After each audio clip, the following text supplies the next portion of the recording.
Hi, if you haven't already, please consider subscribing. I want to try and get to 1 million subscribers. Thank you.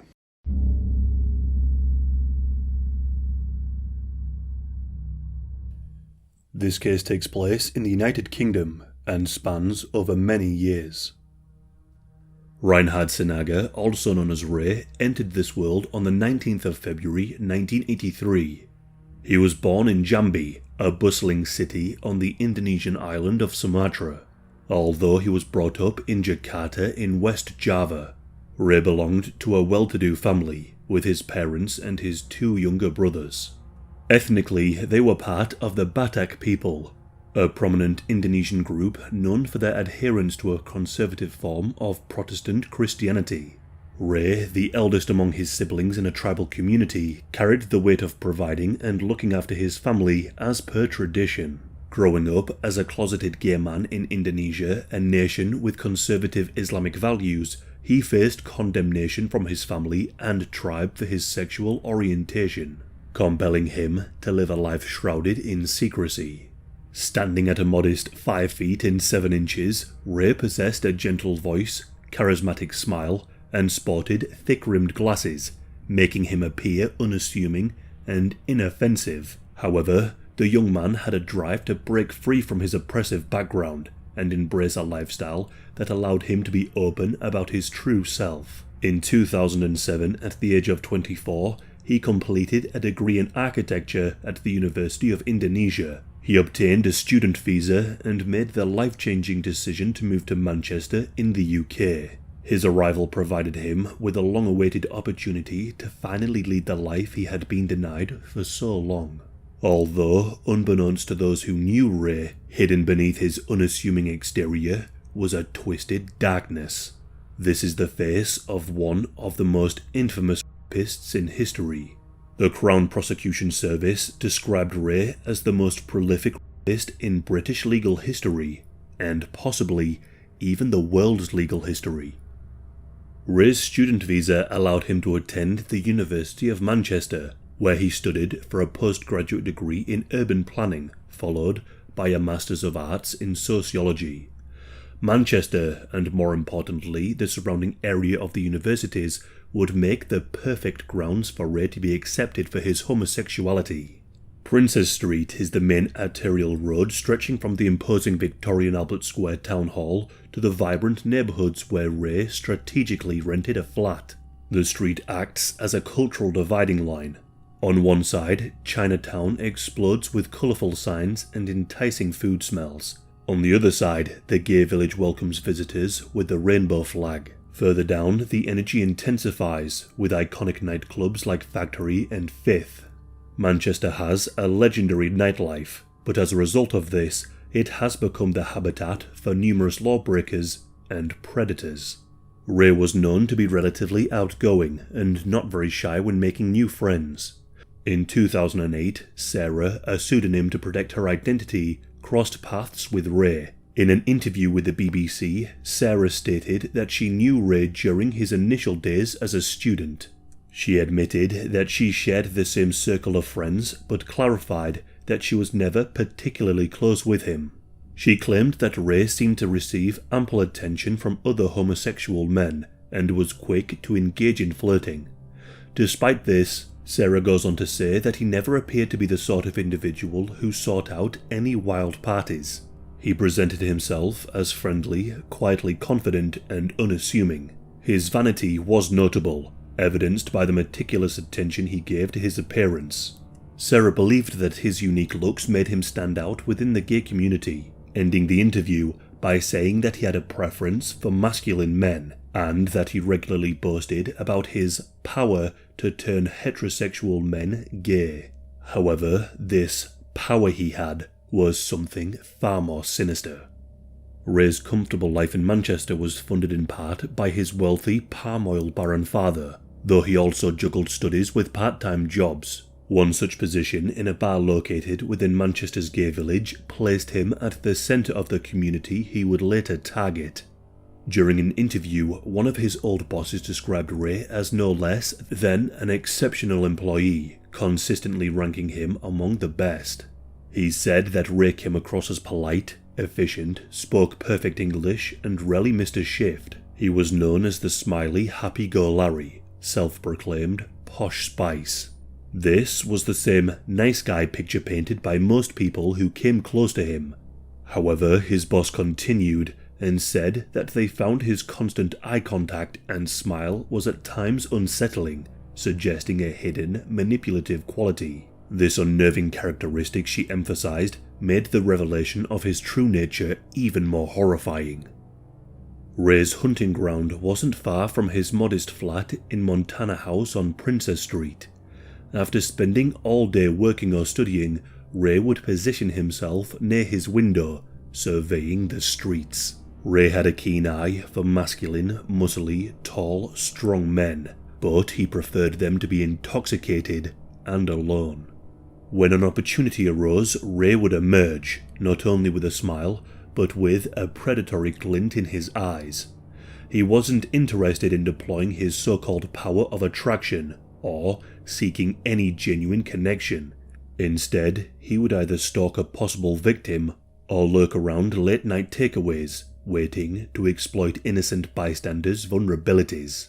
His sinister and calculated approach saw him portray himself as a savior, a good Samaritan offering a safe haven. For intoxicated individuals desperate to charge a dead phone or to reconnect with friends, or who didn't want the night to end there, Ray's flat seemed like a lifeline. On the surface, to many, it seemed like a reasonable offer from a meek and overly kind individual. Tragically, this manipulative tactic proved effective on multiple occasions.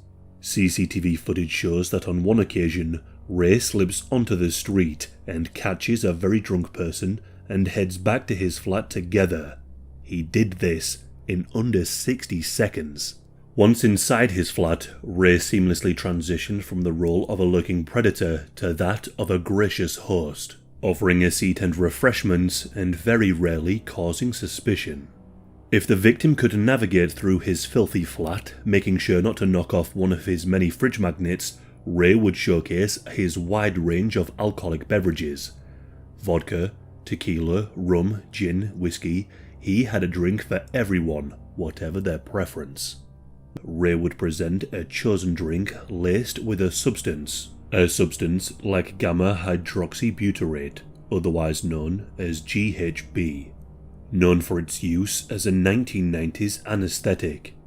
On the streets, it is sometimes known as liquid ecstasy, Gina or G. It is readily available on the streets of Manchester and online. Essentially, GHB works in the brain and acts a little bit like alcohol, but if you take too much, you can become very sleepy, like a sedative, sometimes leading to a complete unconscious state. Studies on this drug show that it has a negative effect on one's memory. This shows that Ray has done his research, and this was a key part of the puzzle which allowed him to continue his 10-year spree. As a result, it is said that Ray's victims are still out there, perhaps with a vague suspicion that something very strange happened one night out in Manchester, but perhaps they have no idea at all. Unfortunately, this is where the case takes a turn for the worst. Once the spiked drink was digested, the otherwise strong victims were left defenseless. Next, Ray would position a couple of covers and blankets on the floor to create what looks like a bed. Once made, he would negotiate the unconscious body of his victim, place them face down with trousers and pants rolled down to knee height. Next, Ray, fully naked by this point, would set up his white iPhone 4 so that himself and his victims are front and center in preparation for what is to come next. The moment he had been waiting for. With his second black iPhone 6 in hand, Ray would repeatedly and viciously force himself upon the victim over and over again. For many of his victims, Ray did not stop.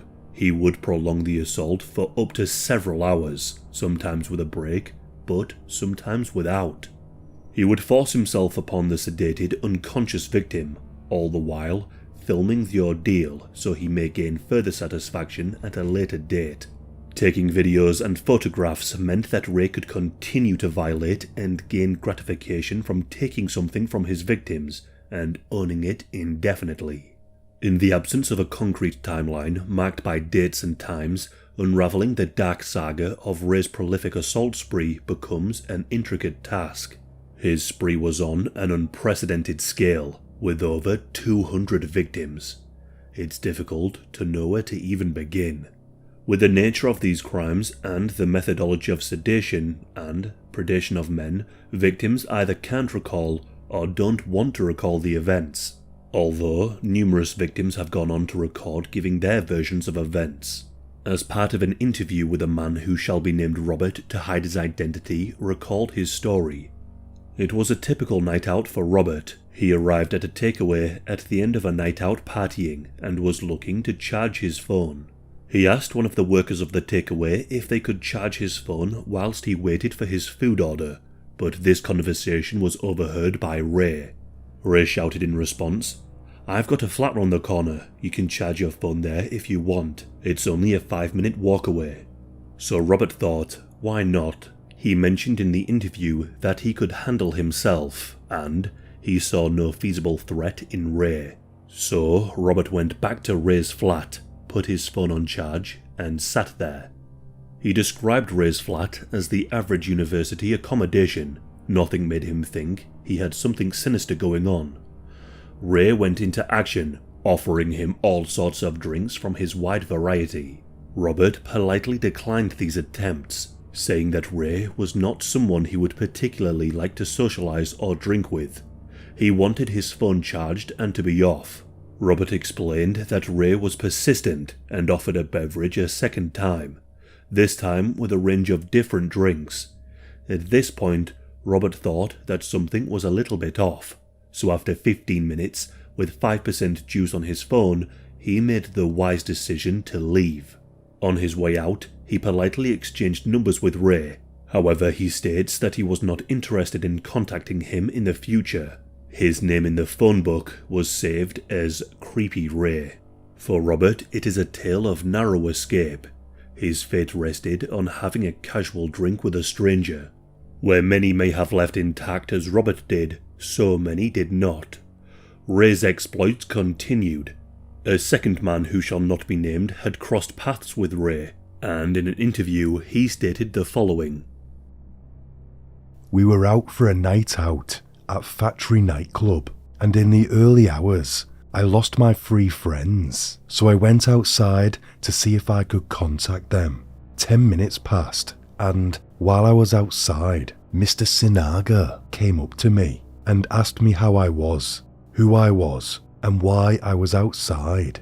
As a fellow student, I thought he was just looking out for me, checking a fellow student was all right. We started talking for 10-15 minutes. Once that happened, he offered me inside into his flat to keep warm while I waited to contact my friends. There seemed to be no problem with it. I followed him inside and went with him into the flat, where we were still chatting about school, college and university. I just thought, students helping each other out in Manchester. It's a big city. We were helping each other out. Then, when I went inside, this is when he offered me a drink, 2 drinks. I went to the toilet, as by this point I'd had a few drinks and I needed a wee. I've come back to his living room. He had 2 shots, a red one and a see-through one. I took 2 shots. I took one straight after the other. Then, from that point on, I don't have any recollection still to this day, until 6 o'clock in the morning. That's when I woke up and found him on top of me." In a chilling exchange on WhatsApp in July of 2015, Ray informed a friend that his flatmate was moving out. Excited by the prospect, the friend responded, "Well, now you can get lots of straight boys in." Ray callously replied by sending a photograph of his latest victim, who was unconscious, face down and defiled, accompanied by the message, "You mean like this one?" As mentioned earlier, Ray liked to boast about his ability to turn straight men gay, so this became a joke within his friendship group. Unbeknownst to his friends, these hookups were actually his victims. The friend replied, There's always a new one. You have a different straight guy every week. Ray told his friends in the WhatsApp group that he had picked up a man the previous night who had argued with his girlfriend in the nightclub Factory. He boasted by saying, "Super Ray saves straight boys from their monstrous girlfriends," sending along a photograph of his unconscious victim. One friend replied, "Finally, I can see inside of Ray's room. I was always forbidden to go behind that magic door. You were always screaming, 'No, it's too messy.'" The jokes continued over his skills in pulling straight men and in his secrecy of his personal life. One friend even joked, saying that the bodies were piling up under his bed. To commit a crime so appalling is one thing, but to detach completely, seeking an undeserved ego boost, and joking to friends keeping the true nature of the events hidden is a different level. His sociopathy and narcissism was going unchecked. On the surface, his narcissism and somewhat naive personality made some people think of him as a bit of a Peter Pan character, not looking his age, when in reality, he was one of the worst criminals that Britain has ever seen. Amongst these violations, Ray had some intermittent, short and chaotic relationships. One of Ray's close female friends recalled that he had a boyfriend who worked at the Ibis Hotel opposite his flat on Princess Street. Working long hours and not having the availability as expected of Ray, the relationship ended. Ray did not cope well with rejection. His friends claim that Ray threatened his ex-boyfriend. He told his boyfriend he would hurt himself and drink bleach in a sick attempt to blackmail his alleged lover.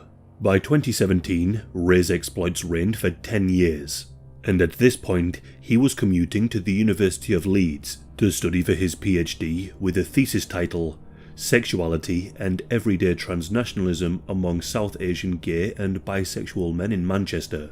He failed his PhD, and he continued his disturbing spree. That would be until 6 AM on the 2nd of June 2017.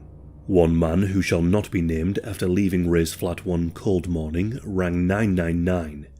With a trembling panic in his voice, he managed to say the words, "Hello, I think some guy just tried to rape me after he took me to his house and I didn't want to."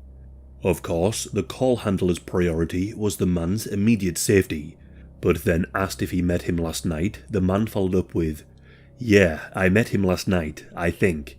I was drinking, and he slipped me something, I don't know, and now in the morning he's on top of me, like, trying to, you know what." Even in that moment, when the man was bravely recounting the events, he could still not explicitly say what Ray was doing to him. From this man's account, it's clear to see how even just the next day, events are foggy from the sedatives. The call continued, with the handler asking for the name of the perpetrator. The man said, "I don't know his name at all, I just know where his house is, and he hasn't left his house since I escaped from it."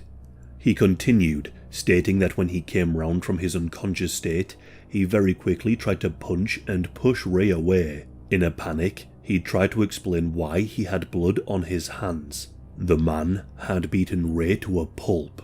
Within 10 minutes of receiving the police report, officers arrived on the scene. They found one man claiming victimization and another semi-unconscious. Ray was on the floor with excessive volumes of blood all around him.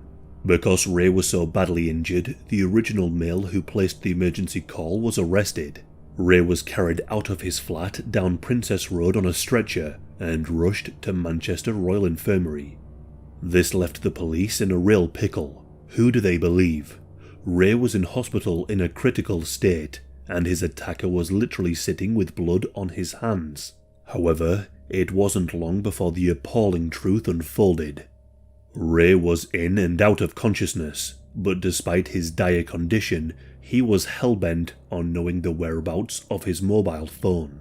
Detective Inspector Matt Gregory was the first officer to visit Ray whilst he was in hospital. Medical staff passed on that Ray was having waves of distress trying to find his mobile phone.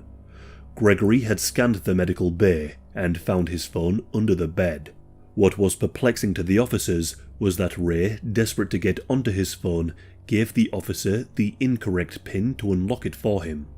Could this be due to a head injury, or was Ray hiding whatever was on his phone?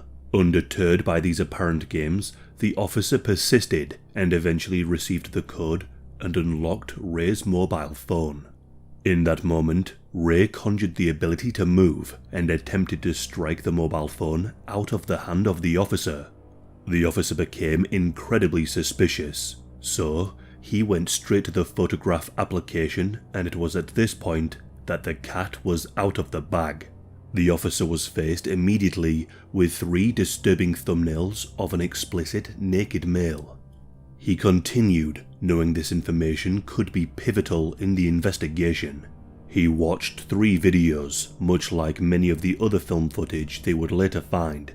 A scene where a male, lying face down and clothed, had their trousers and underwear forcibly pulled down to their knees. In a harrowing turn, a naked individual identified as Ray approached the victim on the floor and proceeded to force himself upon them. In an unexpected turn of events, the man who was currently in police custody for grievous bodily harm charges was telling the truth. In the officer's hands was the footage of the male being continuously essayed by Ray. The case was flipped, and the right man was then arrested. The man that police had in custody was released. Once released and the shock of the incident had begun to subside, the man went into his back pocket to access his phone. It was at this point he realised the phone he had picked up when scrambling out of the door of Ray's flat was in fact Ray's second mobile phone. He handed this phone to the police as evidence immediately. After scouring his primary phone, secondary phone and other hard drives found in his flat, it was discovered that Ray had over 3 terabytes of explicit photographs and videos of over 200 men that he had essayed or forced himself upon, all drugged, all unconscious, every video analysed by a team of police. To put this into perspective, the amount of footage that Ray had filmed would need to be stored on 1,500 DVDs. This was the work of a master manipulator, a young Indonesian male who gained the power through illegal substances to inflict pain and suffering to hundreds of young men. The case was aptly named Operation Island. Recovered from his residence at Montana House on Princess Street, gave the chilling backdrop to each of his vile acts. Adjacent to his bed were a trove of trophies, including stored phones, driving licenses, student ID cards, watches, and wallets, all belonging to the men who he had violated. The Greater Manchester Police claims that the total amount of victims now stands at 206, substantiated by digital, physical, and corroborative evidence. On the 28th of September 2018, the trial began. As the investigation continued and the first round of court hearings began, the prosecutors managed to make 48 victims the willing focal point of the case. A small percentage of the 206 uncovered during Operation Island. Approximately 60 people tragically could not be identified from the evidence. However, a further 80 men were identified and approached, but they did not want to go through as a victim in the trial. Throughout this time, many victims approached by the police quickly became very, very angry, often wondering why the police were telling them something that they had no knowledge of. Some men were dismissive, and some were completely emotionless, but many became extremely emotional, as if the revelation of what happened to them without them knowing was unveiled, and all the effects hit them at once. As if the trauma afflicted during the actual essay was buried within the consciousness, only to emerge once told. Over 70 of the victims sought help to address and overcome their assaults. Many saw relationship breakdowns with families and loved ones as their mental health and self-esteem were crushed. Several found it difficult being physical again, and some wanted to take their own lives. The trial was a lengthy process and amounted to 4 separate trials, a difficult task for the Crown Prosecutor Ian Rushton.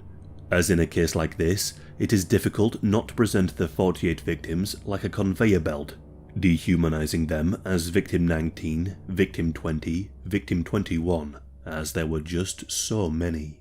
All of the victims had to relive the events during the trial, watching the videos which showed them being brutally assaulted by Ray, as he looked onwards at them and the jury, smiling throughout. Whenever a victim was asked if they were in the video, Ray's eyes would laser focus onto the victim, and when the victim said yes, a visible sense of euphoria and satisfaction could be seen in Ray's face, as if he was being allowed to violate them once more. Ludicrously, the defense counsel attempted to create a narrative that the encounters were consensual. The defense counsel asked the victims whether they were interested in roleplay, whether they felt sexy being filmed, and whilst he would ask the victims these questions, he played the footage of them being essayed on screen. A truly diabolical and traumatic ordeal. The defense lawyer almost had the same lack of emotion as Ray, having no visible remorse and no emotional attachment to what was going on in that courtroom. Ray's defense, claiming consensual engagement in his fantasy scenarios, was unanimously rejected by all 4 juries. The prosecution, anticipating the gravity of the crimes, argued for a whole life sentence, a rare occurrence outside of mandatory life sentence cases. Ray was found guilty. However, the judge overseeing the case ultimately sentenced Ray to life in prison, but with a minimum term of 30 years before parole consideration. The judge described Ray as dangerous, deeply disturbed, and a perverted individual with no sense of reality. For many of the victims, this news did not scratch the surface of beginning to recover from what had happened to them. However, some did find some form of solace. The gentleman who managed to escape and called the emergency services was glad that he got some form of payback, having beaten Ray to near death and ultimately stopped his predation for good. This has allowed him to block out the events and take the brave steps forward to recovering and getting on with his life. He stated that Ray wanted to destroy us, but that we the victims need to come out and say it is not our fault, it was his fault. After the sentencing, a revelation emerged. 23 men stepped forward, 12 were already known to investigators, but remarkably 11 were previously unknown victims, casting a sobering light on the reach of Ray's crimes. Shortly after, Solicitor General Michael Ellis expressed profound dissatisfaction with the sentencing, after inflicting what he referred to as an ocean of harm. Despite the judge initially deeming the case not warranting a whole life tariff, a pivotal hearing in October of 2020 prompted a reconsideration. At this hearing, the severity of Ray's crimes could not be overlooked or downplayed. As a result, his sentence was increased from 30 years to 40 years, a decision intended to reflect the gravity of the crimes committed. This adjustment ensures that Ray's fate will rest in the hands of the parole board in 2060, at which time he will be 77 years old.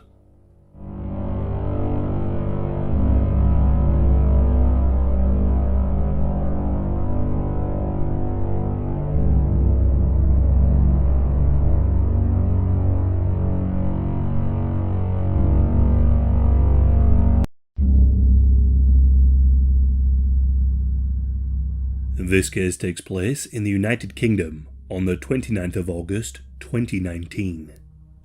Debbie Lietch was a 24-year-old woman who lived in Blackpool. Debbie had Down syndrome and suffered with a number of other health issues. Because of this, she was described as vulnerable and was dependent on her mother, Elaine Clark. Debbie's mother and father broke up when she was just 5 years old, and Elaine weaponized Debbie against her father, Tom Lietch. She would make it incredibly hard for Tom to see Debbie. He made attempts to see his daughter, but Elaine would always find ways to stop it from happening. Visitation would be kept at a minimum. Elaine was Debbie's primary carer. She was registered as her carer and received payments so she would be able to fulfill this role for her daughter. Elaine had 3 other children, all of them with learning and physical difficulties. It's reported that the social services were very well aware of the family, due to Elaine's parenting. Those who knew her, even close family, viewed her as a selfish and lazy mother. Elaine and her children moved to Leeds in 2014 and then to Blackpool in 2016. It's reported that whilst living in Leeds, Debbie attended a care centre, went to college, had plenty of friends, and had a boyfriend. She was described by a support worker as shy, but was outgoing when she got to know someone, and by all accounts was somewhat happy.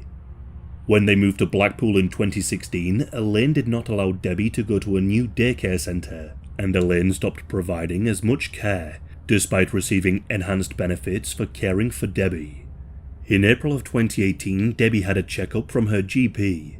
The GP became deeply concerned for her well-being when he noticed she had Norwegian scabies, a condition known to be associated with neglect. Debbie received treatment and was discharged. A follow-up appointment was required and set up, but Elaine did not bring Debbie in for the follow-up. Because of this, the hospital made a safeguarding referral to adult social services. However, nothing came of this, despite the concerns that Elaine was a neglectful carer before this even occurred. In autumn of 2018, social services began investigating Elaine due to her other daughter and grandson, who lived in her home with her too. The home was found to be an inadequate standard for them to live in. The court documents describe the filthy conditions of the home. Whilst this was being investigated, a file was also opened for Debbie as they found that she was not registered to access a care centre. These care centres provided much relief for Elaine, allowed social services to keep a better eye on her, and would give Debbie a much needed social life. However, Elaine never followed up with the meetings that were set in place. There was a reason for this. The neglect had gotten much worse, and Elaine didn't want people to see the deterioration of Debbie. In 2019, family members and friends who visited Elaine's home saw the condition Debbie was in. Debbie had scabs on her body and had lost a considerable amount of weight. Debbie was known by those who knew her for her long hair, which she kept in good condition. Those close to her would later describe how she would often brush it to keep it looking perfect. But due to her clearly receiving an inadequate amount of nutrition, her hair was now short, thin, and scraggy.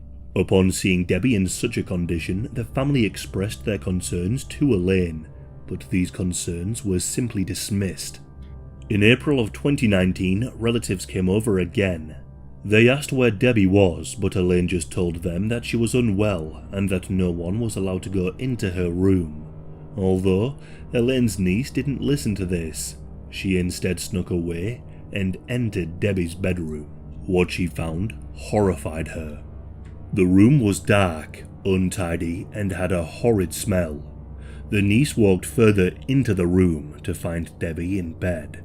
She told Debbie to get up and to come downstairs. Debbie was incredibly frail. She was able to get up, but with great difficulty. Debbie struggled to walk as she made her way downstairs to the other relatives. She was crying, her clothing was heavily soiled and appeared to be rotten. Elaine's sister told her that if she did not sort out Debbie's condition within the next 2 weeks, she would report her to the authorities. In the weeks that followed, Elaine assured her sister that Debbie's condition had improved. But this was a lie. In July, a party was held for Elaine's son. Relatives were told that Debbie was in her room and did not want to see anyone. They didn't believe a word of it, and they went to go and see Debbie in her room. As soon as they entered, they were hit by an appalling stench. Plates full of rotten food and dirty nappies surrounded her bed. Her skin was scabby and sore. The family confronted Elaine, but she rejected their concern. The family would later say that they could hear Debbie crying out for her mother, but Elaine didn't go to her. They told Elaine that Debbie would die if she was left in those conditions for much longer. The family contacted social services. A safeguarding alert was sent to the family's GP, who visited that very evening. Elaine realized that they had called the authorities, so she quickly got Debbie out of her bed and brought her into the shower. With hot water and soap, she began to clean Debbie's skin.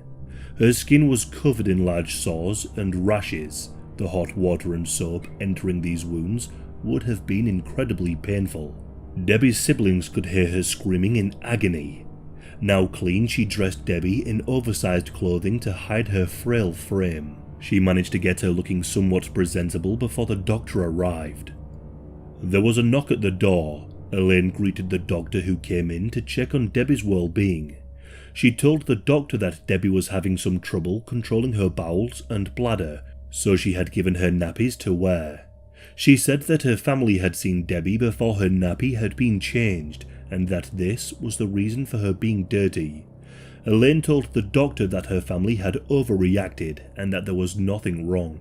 The doctor noticed some sores and some dry skin, but he did not diagnose scabies at the time. He left, and no further action was taken.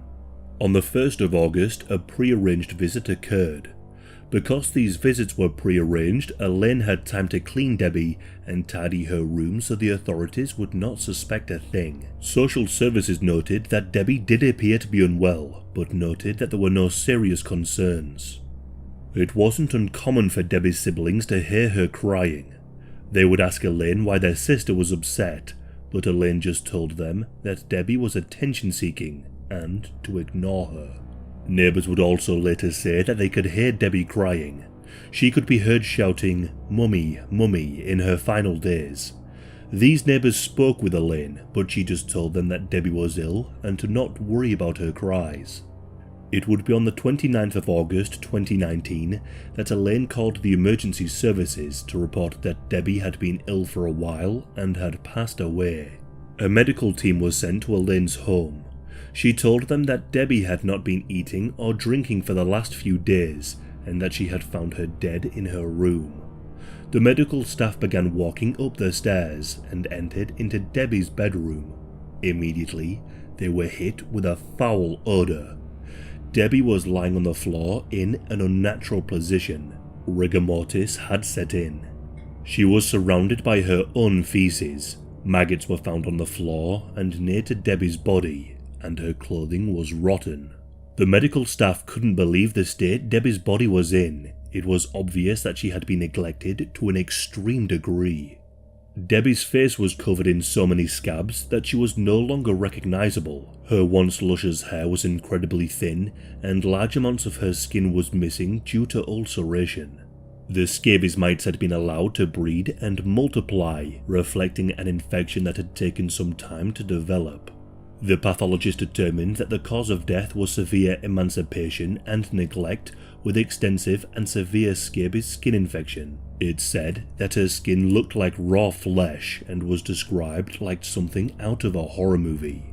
Those who conducted the autopsy said that as they cut away her clothing, bits of skin came away with it, as her flesh and clothing had fused together, and mites were found crawling all over her back. According to medical records, Debbie usually weighed around 10 stone, which is 140 pounds or 63 kilograms. At the time of her death, Debbie weighed just 3 stone and 10 pounds. This is 52 pounds or 23 kilograms. She was described as just skin and bone. Elaine was questioned by the police. She lied and told them that she had done everything she could for Debbie, but that she was ill and was refusing food. The police didn't buy a word of this. She was arrested and charged with manslaughter. Debbie's father Tom didn't find out right away about his daughter's death. Instead, he saw that she had died in a Facebook post.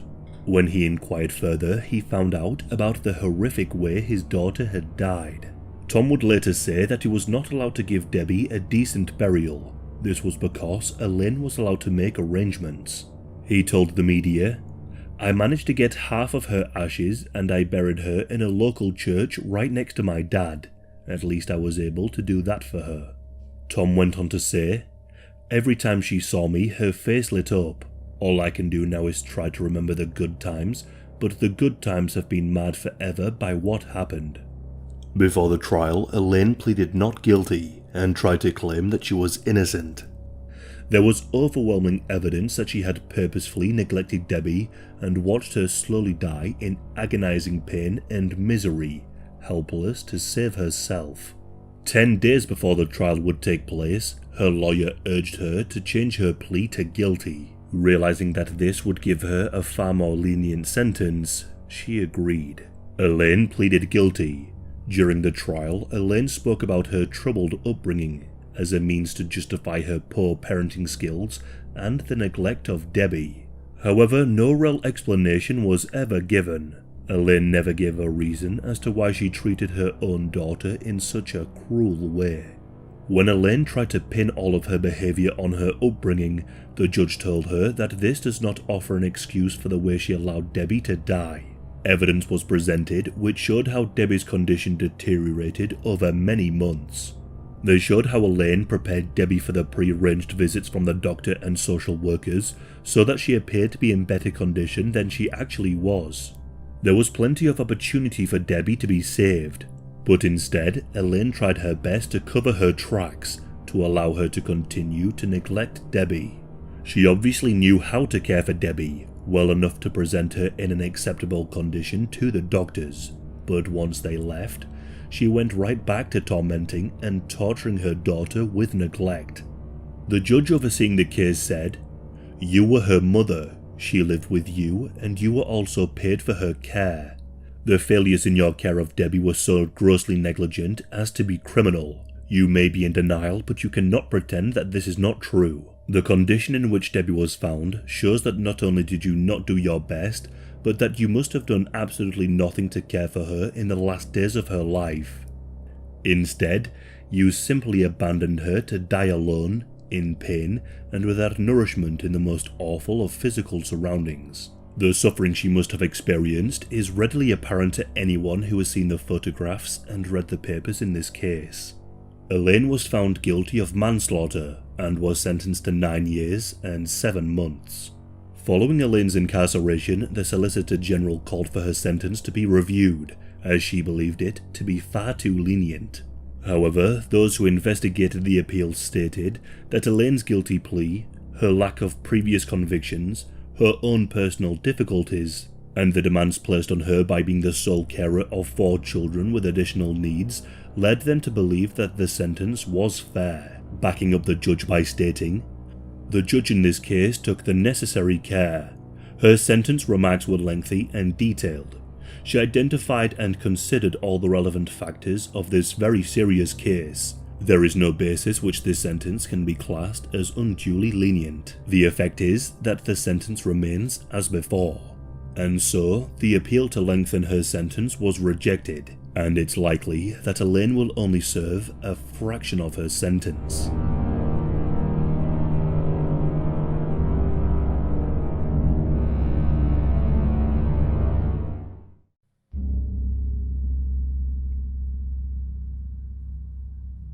I remember hearing about this story a while ago, and upon hearing the headline, it almost sounded too crazy to be true, so I just assumed it was some kind of clickbait, and how wrong I was. On the 26th of May 2012, the police received a call from a cyclist named Larry Vega. Larry had just witnessed a naked man growling and eating another man's face. On this day, a 31-year-old man from Miami named Rudy Eugene was making his way back from a music festival called Urban Beach Week in Miami. He had abruptly left his girlfriend's house at 5:30 a.m. His girlfriend would later say he was behaving strangely. He rummaged around for his clothes, grabbed his Bible, and told her he was going to Miami Beach. He gave her a kiss goodbye, told her he loved her, and left. Rudy had a rather extensive criminal record. At just the age of 16, he had already been arrested 8 times. Back in 2004, Rudy had broken several items in his mother's house, pushed her around and made threats against her. His mother began to fear for her life, so she called the police and told them what Rudy had said.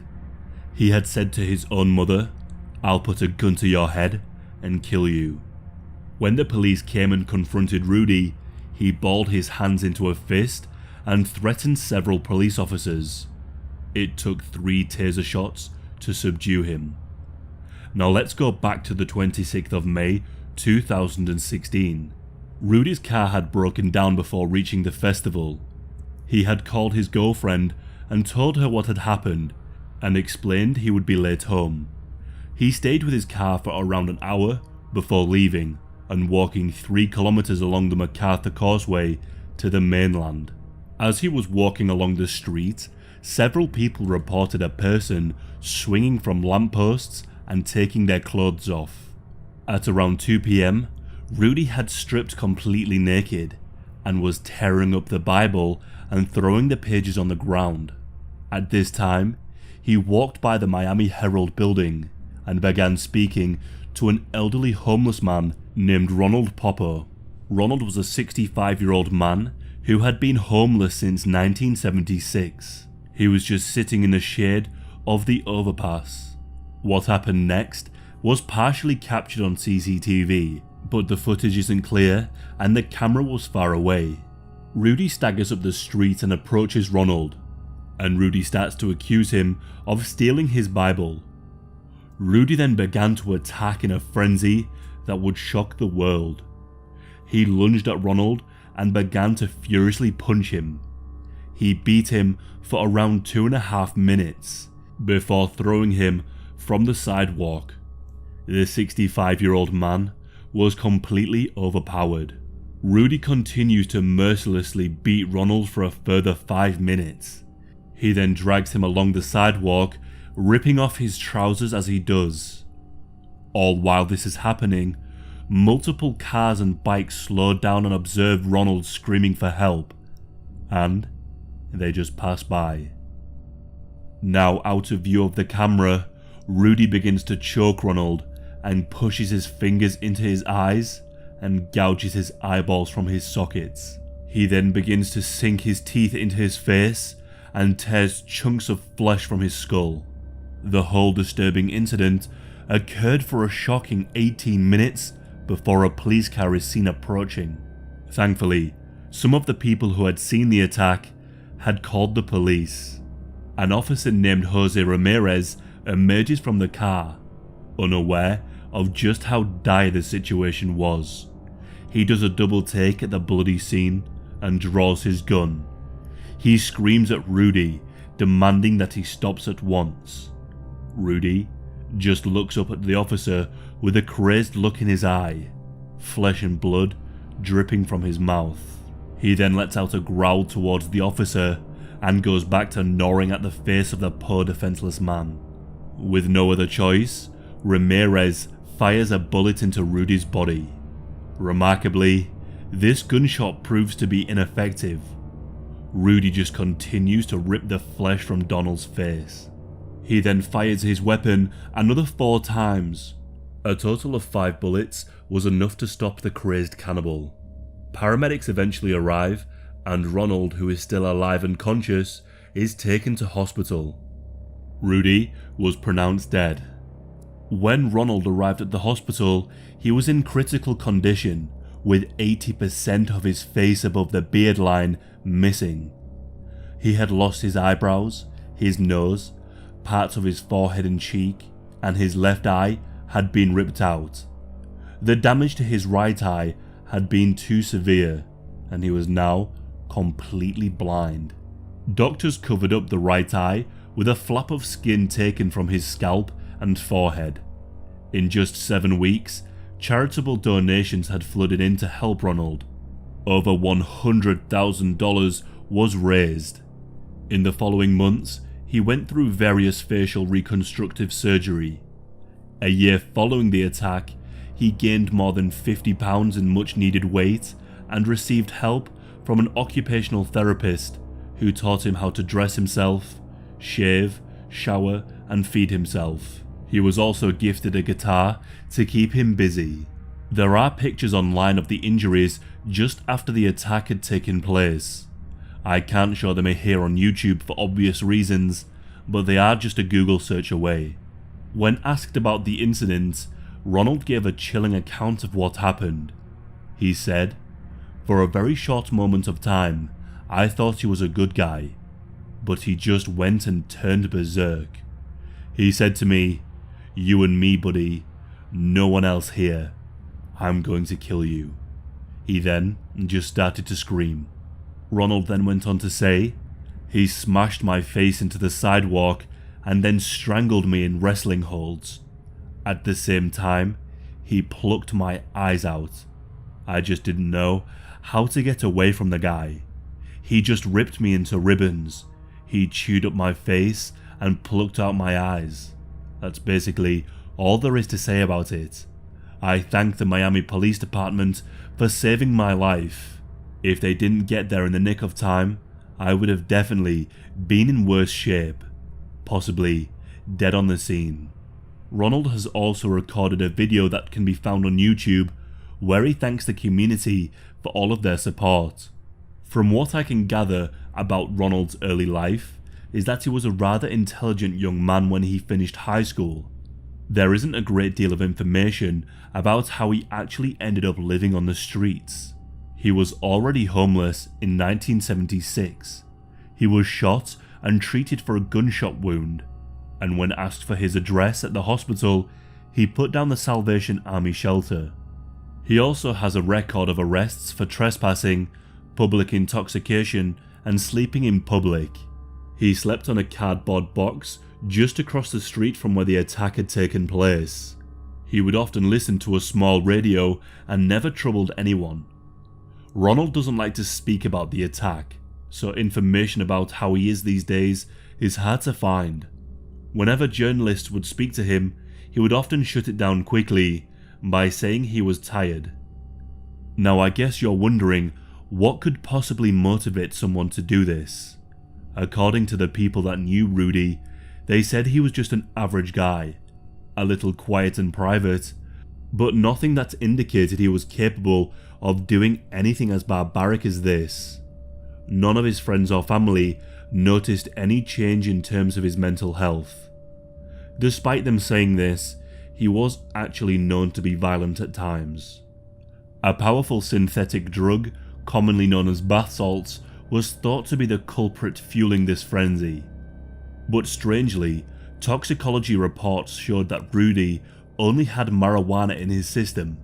It should be known that there are some synthetic drugs that are undetectable. The autopsy uncovered some rather strange things. They found several unidentified, undigested pills in his system, but they did not find any human flesh.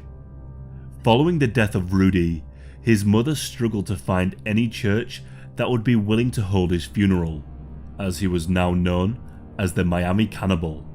Whenever they found out about how he died, they would cancel the ceremony. After being turned down multiple times, Rudy's funeral was held in a funeral home. Those that knew Rudy claim that what happened just doesn't line up with who he was. Some claim that he must have been spiked by a drug that didn't show up in his system. His friends have said that he would only ever smoke marijuana. He would never take pills, not even from a chemist.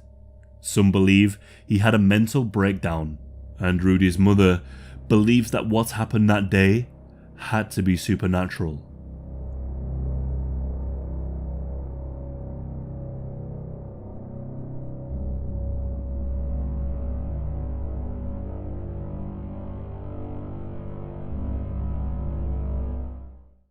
Hi, if you haven't already, please consider subscribing. I want to try and get to 1 million subscribers. Thank you. This case takes place in the United Kingdom in the year 2016.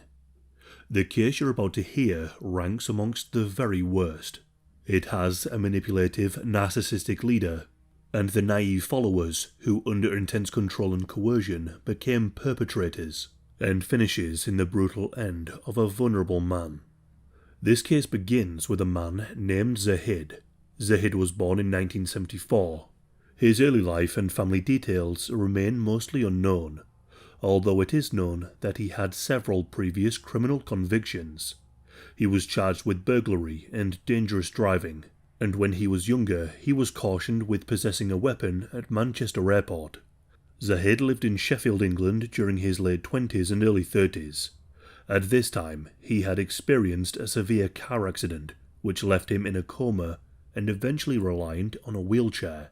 Now, this account came from Zahid himself exclusively, with no information on the accident anywhere, which raises concerns over the legitimacy of the story. During the early 2000s, Zahid turned to online dating, where he used a striking profile photo featuring gold bullion stacks as a backdrop. This image suggested that he was very wealthy, or at least associated with money himself.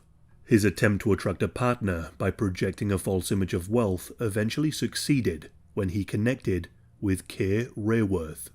In 2005, when Zahid was 31 and Kay was 44, they started dating. Kay was born in 1960 and married her first husband when she was young. They went on to have 2 children. They divorced in the early 1990s. Kay lived in North Shields, which is a town just northeast of Newcastle, a large city in northern England. A close friend of Kay's, named Helen O'Keefe, was later interviewed. She mentioned that Kay was a carer and that she was lovely to be around. She said she was gentle, caring, and a genuinely nice person. She was also a regular attendee of church and sang in the choir. She was well liked and had a range of close friends who she kept regular contact with. Kay would later remarry, but the relationship fell apart and the two divorced. Following her divorce from her second husband, she spiraled into a depression and began seeking the attention of men and entered into some casual flings. Susan Gordon was a close friend of Kay's. Their friendship dated back to school in the 1970s, and she considered Kay more like her sister. They would see each other every single day. However, their friendship changed after Kay met Zahid on an online dating site. Susan noticed that Kay began to change, suggesting Zahid's influence, gradually isolating her from friends and familiar connections in the community. Zahid and Kay's relationship developed into a serious relationship pretty quickly. He then requested that he come to live with her at her house. Kay was in a desperate state. She was flattered by the attention she was getting from a younger man, and so she accepted his request. When he arrived, he gave her £20,000 towards her mortgage. It is unclear where Zahid got this money from. As more time went on, Zahid began asserting his control within the household, and soon enough he began dictating Kay's every move. He restricted her contact with her friends, dictated who she could see and who she couldn't see, and slowly made her cut off contact with everyone. As a result, she became very withdrawn and lost contact with her friends. She became extremely isolated and even stopped attending church. Eventually, her contact with her children reduced dramatically too. On one occasion, Susan Gordon once saw Zahid and Kay in a cafe. When Kay tried ordering some bacon, Zahid told her she wasn't allowed. Susan questioned this and said that she is a Christian, not a Muslim, but Zahid stated that she would have to brush her teeth before kissing him if she ate it. Susan later said that Kay appeared to be dishevelled, a hollowed-out version of her former self. She became worried of Zahid's control and for her well-being. After this point, Kay would often avoid eye contact with friends if she saw them in public and would always lower her head. Under Zahid's influence, Kay eventually converted from Christianity to Islam, which was a shift that puzzled her former friends. Over time, Zahid's behaviour over Kay became increasingly violent. He frequently attacked her with his crutches, which he either used for walking or carried with him when he was in his wheelchair. His aggression often extended to hammering the walls of the house in fits of rage. On one reported occasion, he even spat in Kay's face. When confronted about his behaviour, Zahid would excuse his aggression, claiming that it stemmed from head trauma due to his injuries, which he said had altered his personality. This explanation served to justify his escalating abuse while keeping Kay under his control. Kay attempted to leave Zahid multiple times, but he used calculated tactics to prevent her from breaking free. One of his methods was claiming membership in a criminal gang from Sheffield, reinforcing his claim by wearing a bulletproof vest to appear dangerous and connected. These manipulations kept Kay feeling trapped and fearful, which cemented his control over her. His behaviour behind closed doors was juxtaposed to his public image, which at first was something of a saint. Despite allegedly being wheelchair-bound, he volunteered frequently at his local soup hall, where he would help to feed the homeless. He presented himself as a supportive figure in the community, portraying the role of a caregiver and advocate for vulnerable people. However, many others didn't buy it. Some people saw him performing activities that seemed inconsistent with a wheelchair-bound person. He was seen running for a bus, jumping out of his wheelchair during heated arguments, and even shoveling sand during a garden construction project. So publicly, he exaggerated his disability to gain sympathy and for financial benefits, enhancing his reputation with charity work to present himself as a model citizen. Privately, however, he was horrific, using manipulation to mentally and physically control those close to him. By 2009, after 4 years with Kay, Zahid returned to online platforms, including Facebook. He did this to seek a second partner. He resumed his catfishing tactics using a profile photo featuring a gold bullion background, presenting himself as a heroic man of the people. Although it took him several years to find someone willing to join his and Kay's relationship, he persuaded a woman named Myra Wood to enter their circle. Myra Wood was born on the 29th of October 1966. Myra was not socially inexperienced, but she did have a troubled childhood, resulting in struggles with depression, anxiety and PTSD. By 2011, she was divorced and had a daughter, Elizabeth, who remembered her as a loving mother until her relationship with Zahid distanced Myra from her family. Elizabeth later said, "She was all for him and not for us." Initially, Zahid seemed polite and charming. However, when Myra was released from a 16-week sentence for theft in 2013, she had no place to live, and so Kay and Zahid offered her a room in Kay's home. This brought Myra and Kay together under one roof for the first time, despite their long acquaintance. Myra later described this as a pivotal point, where Zahid's control intensified. Myra was financially vulnerable. She worked as a cleaner, but she was barely able to make ends meet. Despite this, Zahid started demanding large quantities of money from her for his support, which in turn made her more reliant on him. He eventually made Myra one of his official carers, allowing her to claim carer's allowance, which he took from her as well.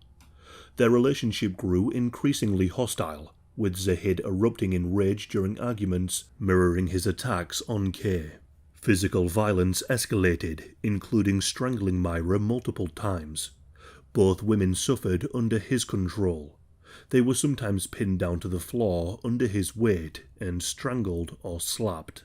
Zahid shouted that he could kill them if he wanted to. At times, he held a knife to Myra's abdomen, nearly following through on his death threats. According to Myra, Zahid had some incredibly dark fetishes. He would force both of the women to drink his urine, which he used as a calculated display of dominance and control.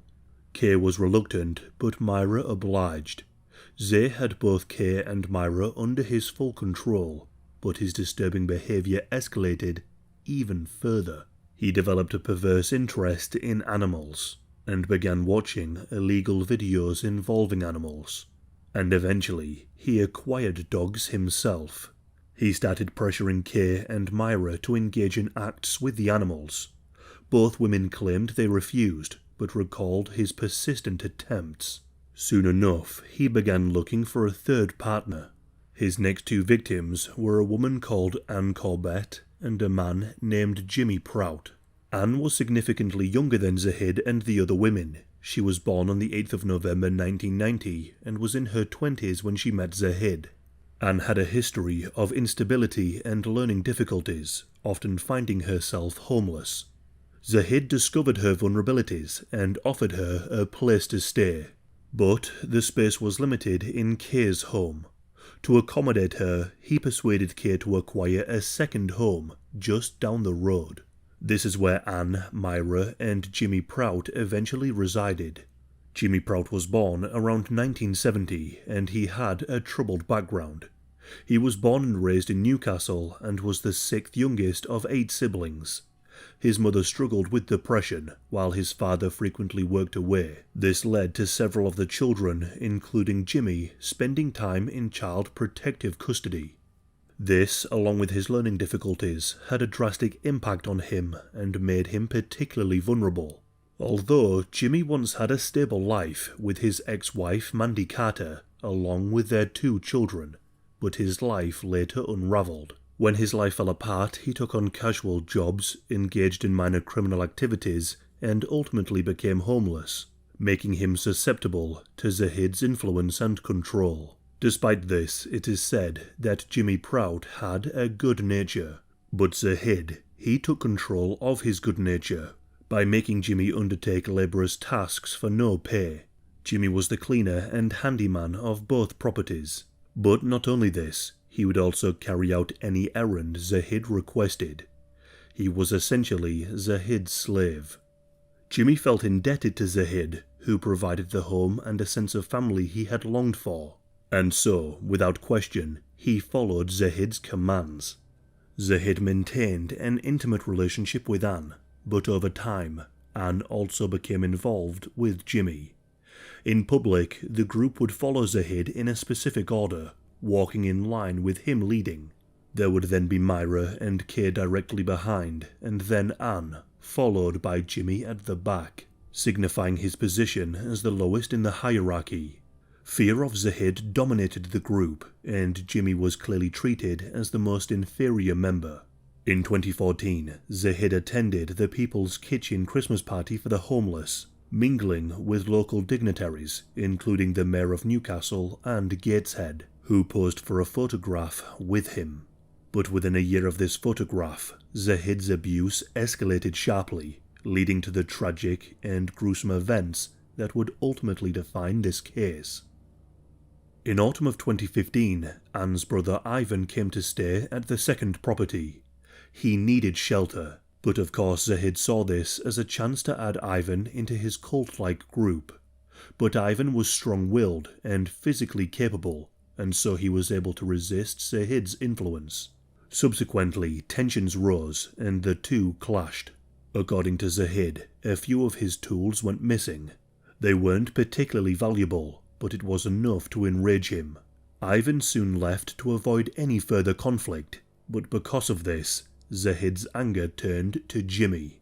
The group, led by Zahid, grew increasingly hostile towards Jimmy, though by all accounts, he was innocent. Zahid intensified the control over Jimmy, boarding up the windows to the second property and subjecting him to relentless attacks. Dissatisfied with Jimmy's work, Zahid beat him, with the women in the group often watching, and sometimes they would all laugh. There is evidence suggesting that they joined in. Zahid's punishments included physical assaults, punching, slapping, cutting, and even suffocation. He also ordered the women to starve Jimmy, rationing his meals as another form of control.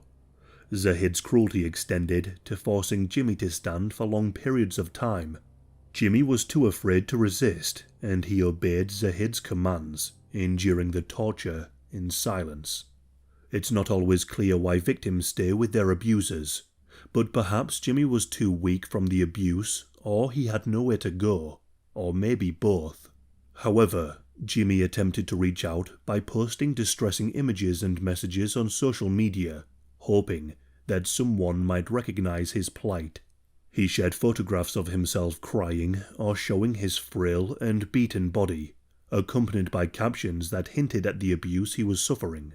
He would write, "My mouth hurts, my body hurts, my cheek hurts, my shoulder hurts, I need help, I am in so much pain." His posts painted a picture of desperation, and yet they went unnoticed. Apart from Anne liked all of the pictures. From the images, it is clear that Jimmy's shoulder had gone some serious blunt force trauma. The sadistic torture was entirely orchestrated by Zahid, and his bloodlust was only escalating. Zahid remembered that he still had pliers in his toolbox. He took the pliers, forced Jimmy's mouth open, and began to pull out his teeth. According to the women, when Zahid came across a particularly stubborn tooth, he would get out his hammer and chisel to smash away the deeply rooted tooth. On some occasions, Zahid would bring the dog round to the second property.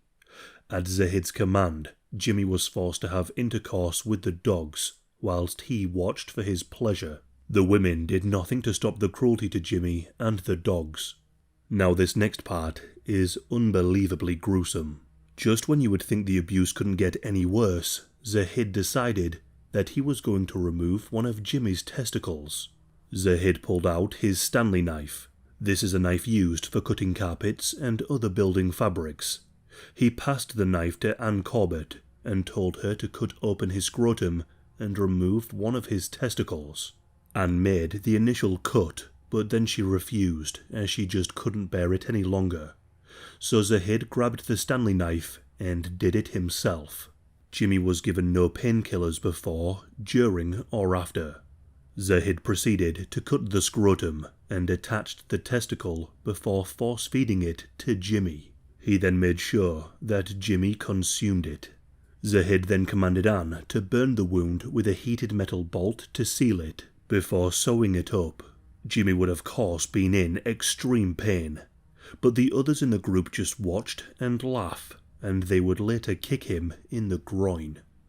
On the 27th of November 2015, Jimmy visited the hospital in severe pain. Despite his obvious injuries, he concealed the true cause, only hinting that he knew the person responsible. He refrained from identifying the attacker, fearing further harm, and this was noted in his medical records. Yet, despite them realizing, no action was taken to report the attacks, and Jimmy was simply given a sick note before being sent home.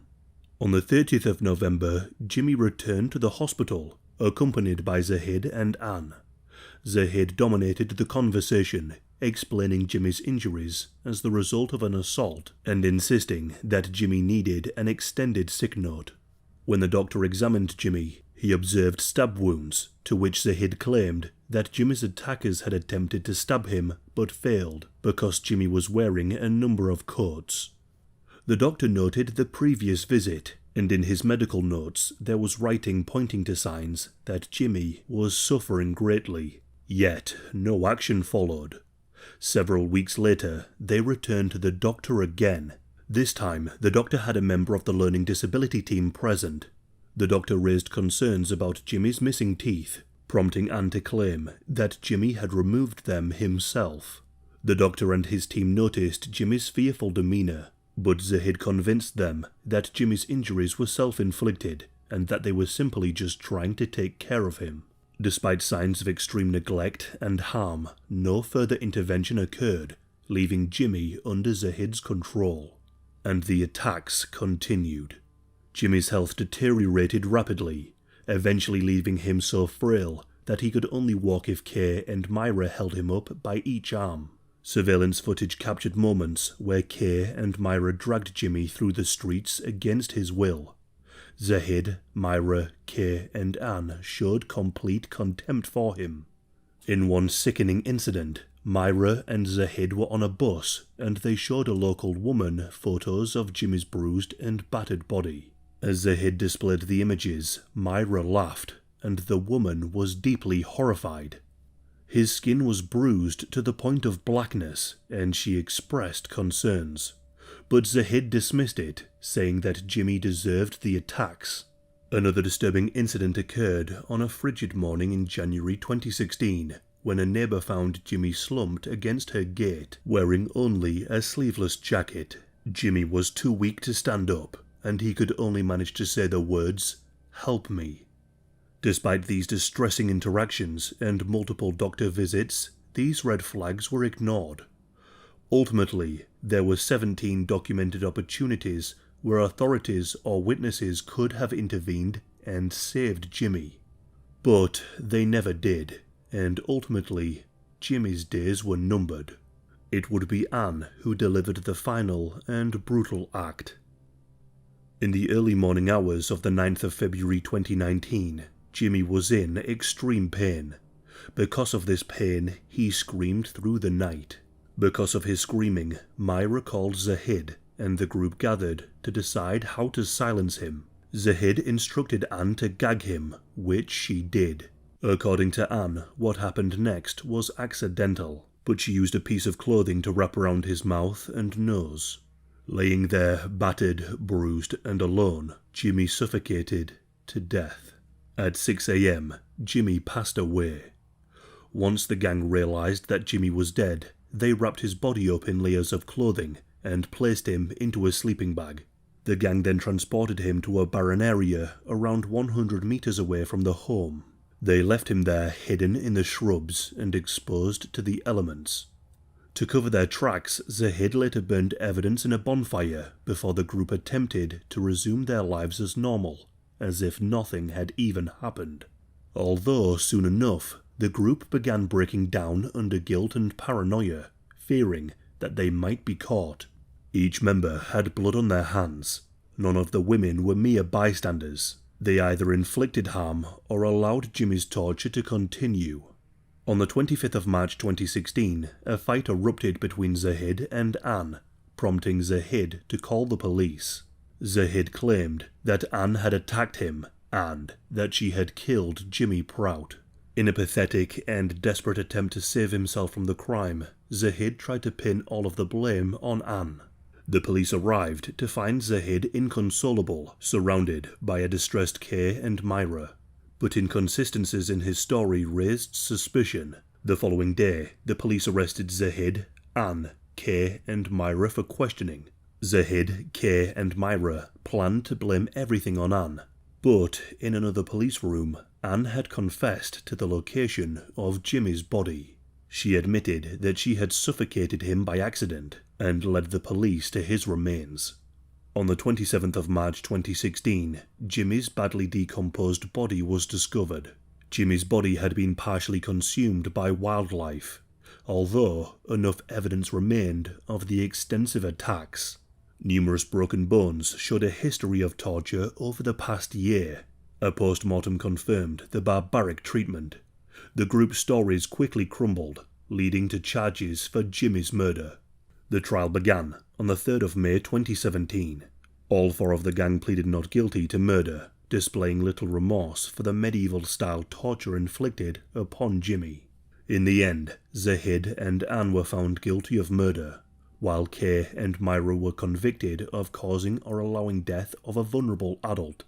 Zahid received a minimum sentence of 33 years, and stared blankly at the floor as he was sentenced. Anne was given a sentence of a minimum 27 years. She was given some leniency for aiding in Jimmy's recovery. Kay received 12 years and 4 months, and Myra was given 9 years. In closing, the judge addressed Zahid directly. He said, "You were the leader of the household and its dictator. Unsatisfied with having Jimmy as a lackey, you turned him into a victim, attacking him repeatedly. I'm sure that you took great pleasure in his suffering." As the gang exited the courtroom, onlookers shouted, "I hope you rot in hell."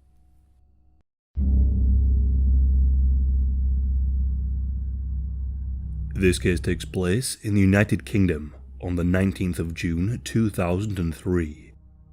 Andrew Lamb was known as a successful English businessman, living a life of wealth and luxury in Malta. But in reality, he was keeping a dark secret. His name was not Andrew Lamb, it was Christopher Guestmore Jr., and he was involved in one of the most brutal and cruel cases in British legal history. Christopher grew up privileged and wealthy. As a teenager, Christopher left school to join the family business, but it was no ordinary business.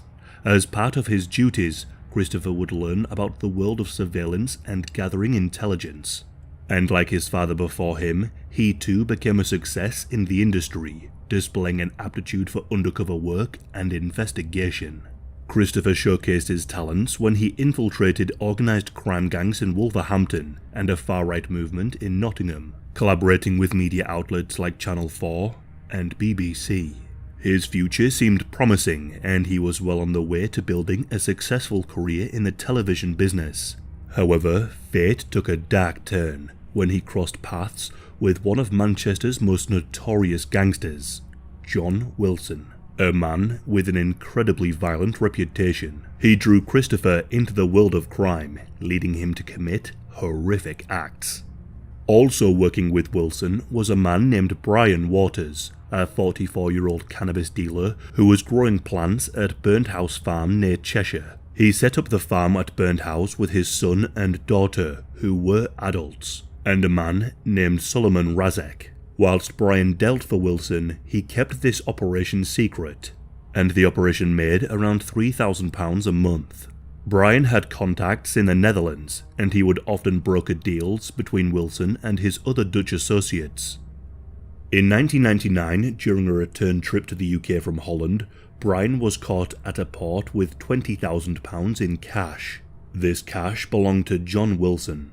The money was of course from dealing illegal substances, and because Brian couldn't give a reason where this money had come from, it was confiscated. Despite this incident, Brian and Wilson's association continued, and by late 2002, Brian was involved in dealing other substances on behalf of the mobster. But during the Christmas season, Brian was robbed. This resulted in him owing thousands of more pounds to Wilson, plunging him further into debt. Wilson was furious. He demanded Christopher's skills in surveillance to be used on Brian and his family. He was tasked with trailing Brian's son Gavin from their home and followed him all the way to Burned House Farm where they were secretly growing the plants. Christopher waited for Gavin to leave and then entered the farm, coming across the secret operation.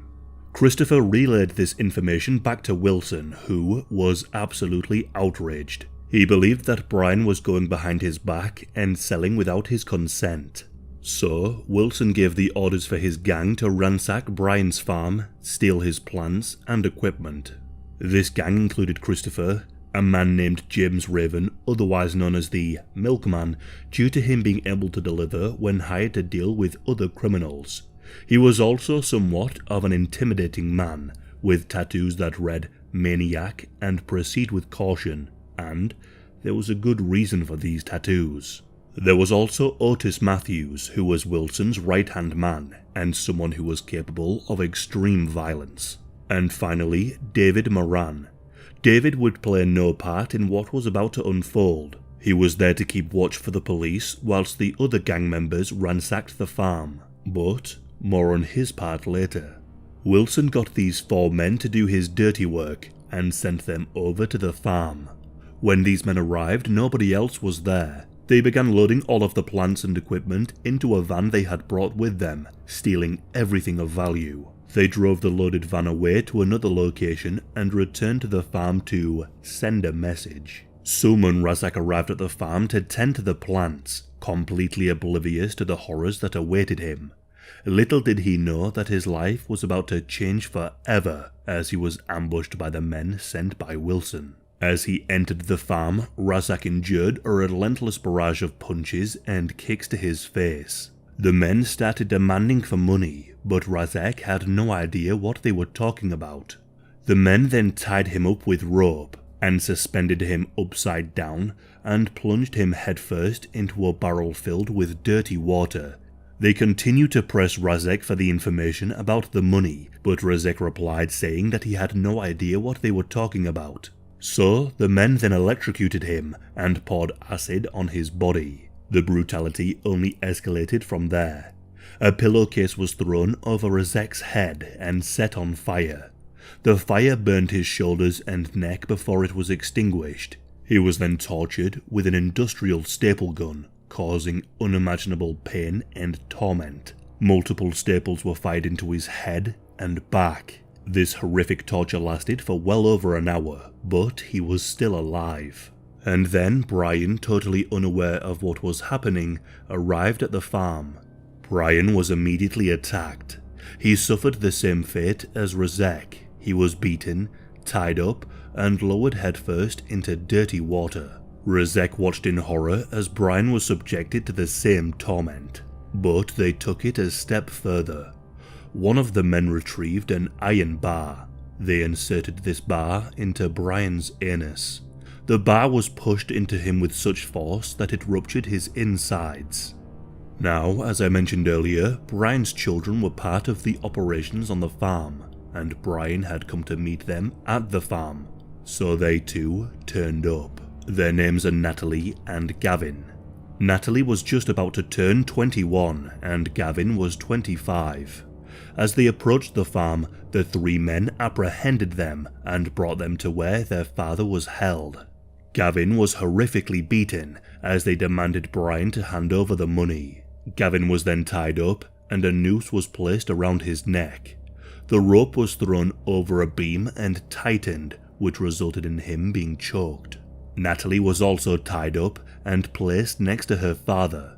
The gang put a gun in Natalie's mouth and demanded the money from Brian, but he didn't have it. Natalie would later say, "They turned his chair around to see me and told him to look at your daughter. Do you really want her to go through this?" Then one of them sliced off her top with a knife and demanded the $20,000 to be handed over. A bin bag was then set on fire over Brian. The hot plastic dripped onto his exposed skin. The industrial stapler was then fired into his back and skull. Gavin and Natalie could do nothing but watch as their father was mercilessly beaten for hours. After a total of 3 hours, Brian finally succumbed to his injuries and he passed away. Natalie would later say that she could hear her father breathing heavily, but then his breathing stopped. She knew that her father was dead. The gang, not yet satisfied with their cruelty, then stole Brian's car and made their way over to his home where his wife was. They theorized that the missing money could be there, so they abducted Brian's wife Julie and she was driven to the farm. As I mentioned earlier, the fourth man, David Moran, was keeping lookout. Whilst he was doing this, Wilson told David to call the police and report that he had seen an attack at the farm. Why this happened is unclear. Place. Newport connecting, payphone 01565 722 252. Thank you. Hello, please. Hello, hi. I've just come off the M6 for Manchester Airport. I'm not sure the junction's 18. Yeah? Going towards Northwich, is it the A556? Yes. I've got up there, and the first farm on the right-hand side, Yeah. it was about 500 yards. It looked like there was 3 men beating somebody up in the courtyard. All right. It didn't look right So at if all. you come off at junction 18 and take the 556, yeah? Yeah, I think it's 18. It's 19, that one, actually, I think. 19, yeah, Yeah. 556. Yeah. About 500 yards on the right, Yeah. going towards Northwich, Yeah. in a farmyard, and that's just like there's 3 gentlemen, or 3 men, Right. attacking a man. How long ago was that? About 5 minutes. 5 minutes ago. Okay, so what's your name, please? I'd rather not get involved, you know. No, fair enough. Okay, I'll look into it for you. Thank you very Thank much. you, bye. Thank you, bye. As the men had got to the farm with Julie, the police arrived on the scene, responding to the call made by David. The men ran, but James Raven was caught by the police, as Otis and Christopher were able to get away. As the police descended upon the farm, they were met with disturbing scenes of extreme violence and horror. They found Brian dead, but thankfully Natalie, Gavin and Rosek were all still alive, although they were of course extremely traumatized and in horrific pain. An autopsy was conducted on Brian's body.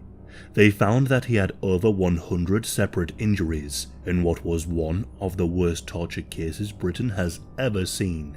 His insides were ruptured by the iron bar, he had broken ribs, bleeding on the brain, fractures to his face, a collapsed lung, and the list just goes on. At the crime scene, the killers left behind a trail of damning clues that seemed almost too absurd to be true. Due to the police arriving unexpectedly, the criminals had failed to clean up after themselves, leaving behind a treasure trove of incriminating items scattered all around the crime scene. Wrappings of food and bottles of drink were found all around. It seemed that the attackers had indulged in a bizarre feast whilst committing these horrific acts. The police also stumbled upon something incredibly strange, a plastic bag filled with human feces. As the bag of feces underwent examination, it revealed a critical link to one of the perpetrators, Christopher Guestmore Jr. The presence of his DNA was found in the bag, but that was not all. As the investigators continued their search, they discovered more damning evidence. Samples taken from a bottle of Sprite and Marlboro Light ends matched Christopher's identity, as did a glove found near the main gate of the farm. The police then found that Christopher had connections with Wilson. Using mobile phone data as evidence, they managed to find who else was responsible for this shocking crime. Otis and Wilson were arrested, along with David Moran, the man who called the police. He told the police that he would be a witness in the trial in exchange for a lesser sentence, and he turned on the rest of the gang. The police then went to arrest Christopher, only to find that he had escaped the country. They found CCTV footage of him in Liverpool John Lennon Airport on his way to Malaga, where he embarked on his life as a fugitive. Christopher's father and mother helped him in the escape. They would later receive 9 months for helping him evade justice. Christopher vanished into the shadows, spending the next several years evading justice. His movements during this period from 2003 to 2007 remain shrouded in mystery as he cleverly covered his tracks and evaded capture. John Wilson, James Raven, and Otis Matthews were all convicted. These convictions were the result of trials held between 2004 and 2007. All 3 pleaded not guilty, but there was overwhelming evidence linking all of them to the crime. DNA evidence, witness testimony, and phone records. All 3 were sentenced to life in prison. Wilson and Raven were given a minimum term of 24 years, and Otis a minimum term of 22 years. David Moran was sentenced to 21 months for his part in the killing of Brian. David was given a lesser sentence as he helped the police with the case. Because of this, he will remain in witness protection for the rest of his life. Meanwhile, Christopher moved from country to country. He found refuge in the Mediterranean haven of Malta, where he assumed a new identity, Andrew Lamb. In this exotic paradise, he lived a life of luxury. He lived in a grand villa, drove a Porsche, and worked as a luxury yacht captain.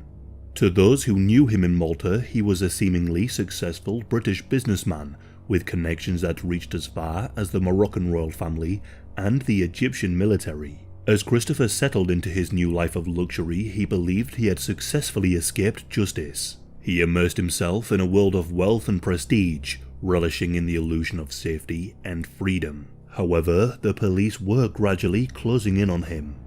For 16 long years, Christopher Guestmore Jr. managed to elude justice, but in May of 2019, Christopher's name appeared on Europe's most wanted list. Just 4 weeks after this listing, Christopher was identified and caught.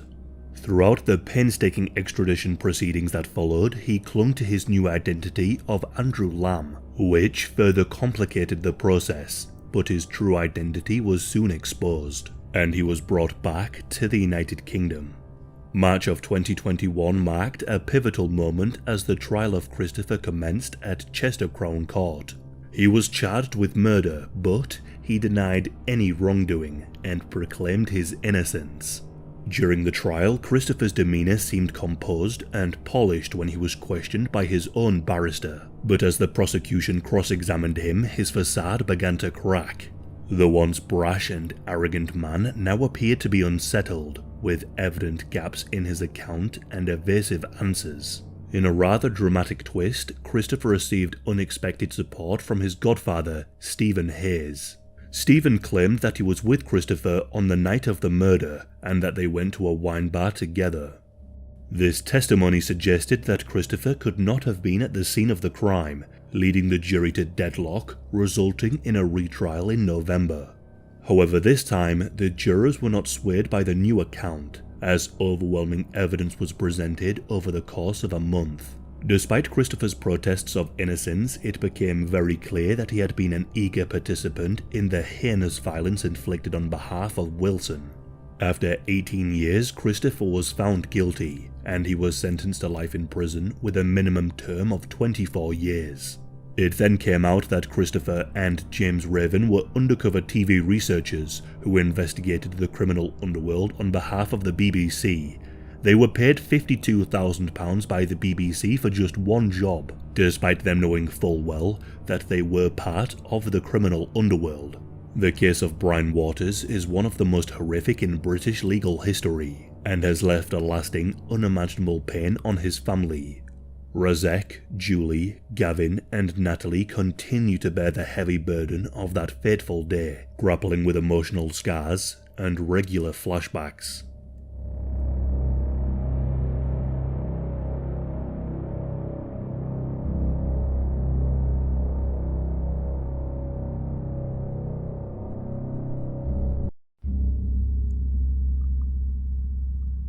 This case takes place on the 27th of March 2004 in Texas, USA. Andre Thomas was a 21-year-old man who lived in Sherman, Texas. Growing up, Andre had a rather tough childhood. He had 5 brothers and his mother was pretty much raising them single-handedly. However, she struggled with depression and had deep childhood trauma and would often turn to alcohol to cope. Both sides of Andre's family suffered with alcoholism and serious mental health issues. His father would regularly be arrested by police and would often drink heavily. Many members on his father's side had a long history of alcohol problems. And Andre's grandmother on his mother's side claimed she would receive visions from God in her dreams. And his mother would also claim that she too heard voices coming from the divine. Despite his mother receiving monetary help from the local churches, the house in which Andre lived frequently had no running water or electricity. Nevertheless, Andre was described as a happy young lad and was extremely intelligent. From a young age, he showed signs that he was gifted and was put forward for the Gifted and Talented school program. When Andre was young, his father bought an old beaten-up car. Andre became intrigued and would take the car apart piece by piece, and then put it all back together again in working order. He would often sit and draw futuristic cars, and claimed one day when he got older, he would build them himself. Andre also attended Sunday school and took the lessons very seriously, and could memorize large parts of the Bible. His Sunday school teacher would later say that he would often shoot his hand in the air before she could even finish her question, and described him as a sweet young boy. Despite the troubles at home, things were looking like Andre may be able to have a promising future for himself. Although, things would soon change when he reached the age of 10. Andre began telling his school friends that he could hear voices inside his head speaking to him, just like his mother and grandmother. Andre also suffered from depression from a young age. He would take a knife to his wrists in an attempt to take his own life when he was just 10 years old, and again when he was 13. Following these attempts, Andre's mother would respond by saying, "I wish I would have just aborted you instead," a phrase that was all too familiar to him. He also began to show signs of antisocial behavior in his teenage years. He stole a car and crashed it, and on a number of occasions he caused criminal damage to other vehicles. When Andre was around 16, he got his girlfriend, Laura Boren, pregnant. Laura was around 8 months younger than Andre, and the two had been together for a couple of years. Laura decided to keep the baby. Andre was very close with the Boren family, and considered them his family too. They knew a little bit about his criminal past, but they had no idea that he had been hearing voices inside his head for a number of years. They allowed Andre to stay with them for some time. On the 30th of August 1999, Andre and Laura's child was born, and was named Andre Jr. On the 17th of March 2001, Andre and Laura married and moved into their own place. However, shortly after, the two ended their relationship, and Laura moved back into her parents' house with their child. This breakup caused Andre's mental health to spiral. He began to drink heavily and would take illegal substances. Soon enough, he was broke and was in and out of jail for various petty crimes. On one occasion, however, Andre was arrested after he beat up a man whom he believed to have slept with Laura. And on another occasion, he ran into a church and dunked his head into some holy water, as he believed he was possessed by demons. In 2003, when Andre was 19, he moved in with his brother, Brian. However, the two would constantly argue over the smallest of things. Brian also suffered from serious mental health issues and had just been released from a facility. Not long after moving in, Brian claimed that Andre's music was summoning evil spirits, so Brian walked into Andre's room and began to violently beat him. In retaliation, Andre ran to the kitchen and grabbed an 8-inch knife and plunged the knife into his brother's back.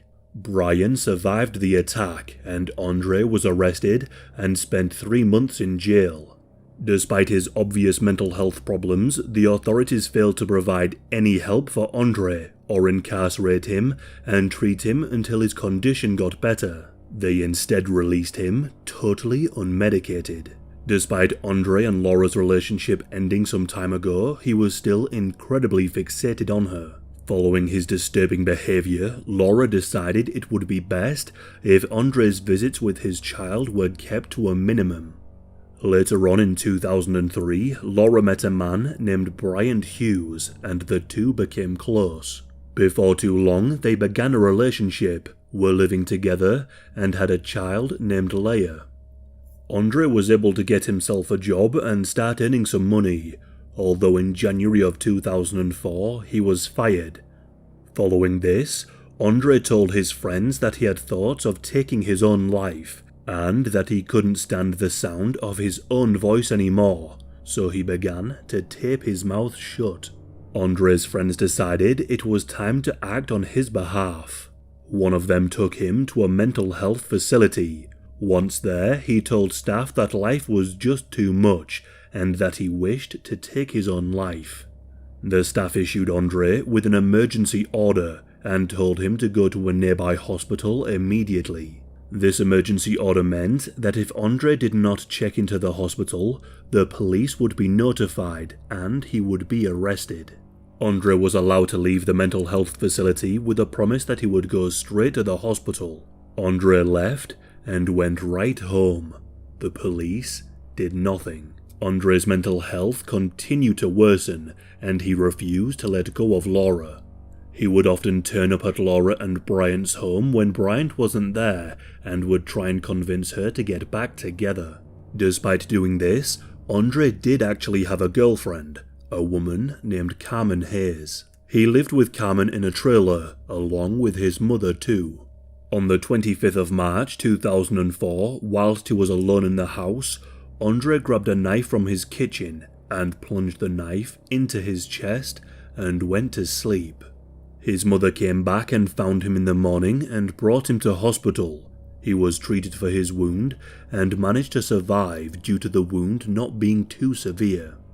The hospital wrote in their notes that Andre was psychotic.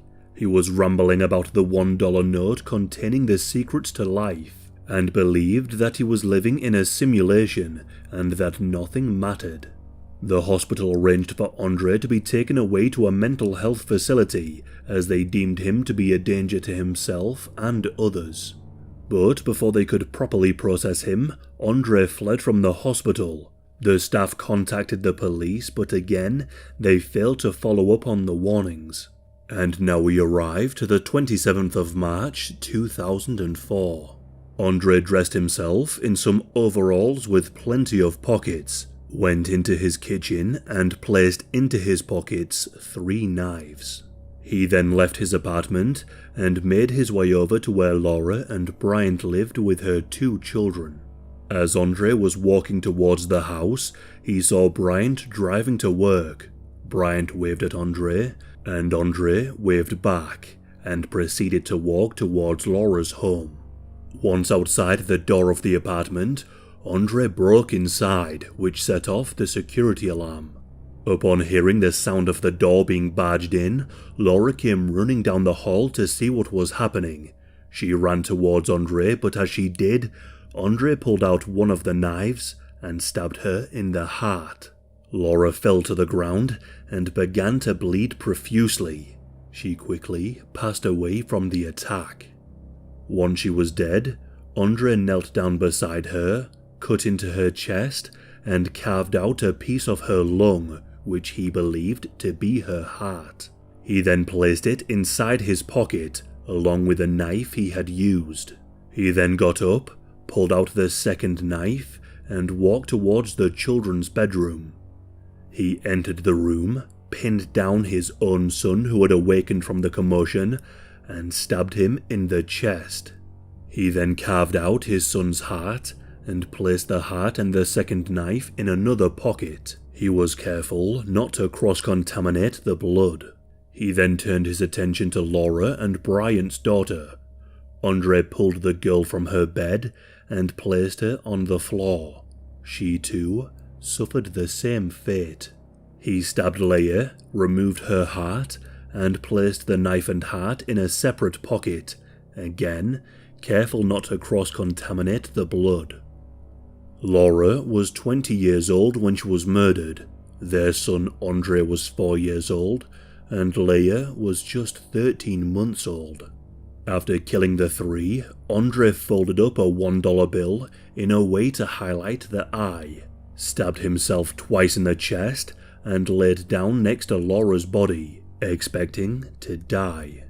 However, to his surprise, he didn't succumb to his wounds, so he fled from the scene, taking with him the 2 hearts from the children and a piece of lung from Laura. As he made his way back to his trailer, Andre heard sirens heading in the direction of Laura's flat. He pulled out his phone and attempted to call Laura, but he couldn't find her number. So instead, he called Laura's parents, leaving a voicemail that said, "Something bad is happening to me, and it keeps on happening. I don't know what is going on, but I need some help. I think I'm in hell." Upon returning to his trailer, Andre spoke with his girlfriend Carmen. She was absolutely terrified. Andre was covered in blood and was breathing heavily. He told Carmen that the police would soon be coming, explaining that he had killed his ex-wife Laura, his son, and her other child. Andre then lifted up his top and revealed the self-inflicted wounds. He went over to the kitchen sink, grabbed a butcher's knife, and showed Carmen how far the stab wound was to his chest by inserting the blade, and stated, "I should be dead." Carmen told Andre that he needed to turn himself into the police right away, and so he did. Andre went right to the police station and explained what he had done. Officers were already at the crime scene due to the alarms being triggered. They found the 3 victims lying on their backs with cavities in their chest and missing organs. Andre was treated for the self-inflicted stab wounds to his chest, and once he was better, he was asked why he killed Laura, Andre Jr., and Leia. He explained that God had told him to kill the 3 of them. He believed that Laura was Jezebel, the wife of the devil, and that his own son, Andre Jr., was the Antichrist, and that Leia was an evil demonic spirit. He then asked the investigators if he would be forgiven for what he did. Throughout the interview, Andre continued to insist that Laura, Andre Jr., and Leia were demons, and that he didn't deserve any punishment. He stated that he had freed their hearts from evil. 5 days after the murders, Andre was in his cell reading his Bible when he came across Matthew 9:29. After reading this verse, he dug his fingers into his right eye and gouged his own eyeball out. The verse in question reads, "If thy right eye offends thee, pluck it out." Following this, the courts declared that Andre was not fit to stand trial and sent him to a maximum security psychiatric facility, where he was given strong antipsychotic medication and diagnosed with schizophrenia. After 5 weeks passed, 2 doctors asserted that Andre had exaggerated his symptoms, and they changed his diagnosis to substance-induced psychosis and declared him competent to stand trial. The trial began in 2005. Andre's defense team tried to argue that he was innocent due to being clinically insane. Nevertheless, a jury found Andre guilty of murder and sentenced him to death. On the 8th of December 2008, Andre removed his other eye, placed it into his mouth, and consumed it. Since then, Andre has resided at the Wayne Scott High Security Psychiatric Facility, where he awaits his execution. When speaking of her daughter Laura, Sherry Boren said, "You just can't believe it's real. You're hoping that it's not, that it's some kind of dream or something, that you're going to wake up at any minute. But you don't." And those who knew Andre have stated that he could have been so brilliant under the right set of circumstances. But unfortunately, this wasn't the case, and as a result of his mental health being unchecked for so long, 3 innocent victims lost their lives. Despite the despicable nature of his crimes, there are many that do believe that Andre is a victim in his own right, and that he should have received help far sooner. And because of this, he doesn't deserve the death penalty, but instead, life in prison and treatment. So I guess the question is, does Andre deserve to be put to death? There is no doubt that the murders he committed are absolutely horrific, some of the worst that I have ever heard of. However, I shall refrain from giving my own opinion and allow you all to come to your own conclusions. As of right now, Andre Thomas is scheduled to be executed on the 5th of April, 2023.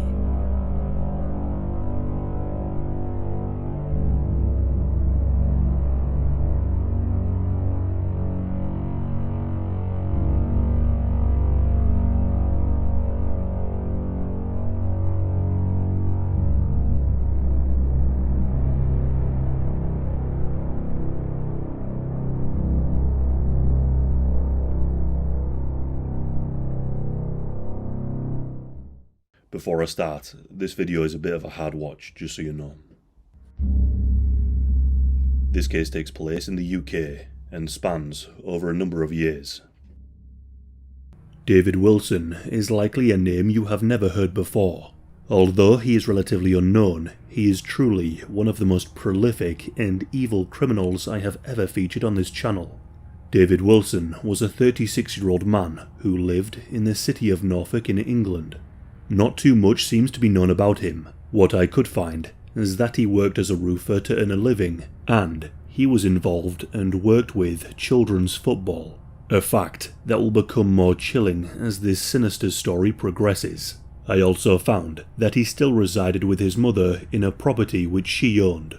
What is also known about David is that he kept a horrifying secret, a secret that would come to light in 2020. David is a predator. He would use the power of the internet to manipulate young and vulnerable people into sending him illegal and explicit images of themselves.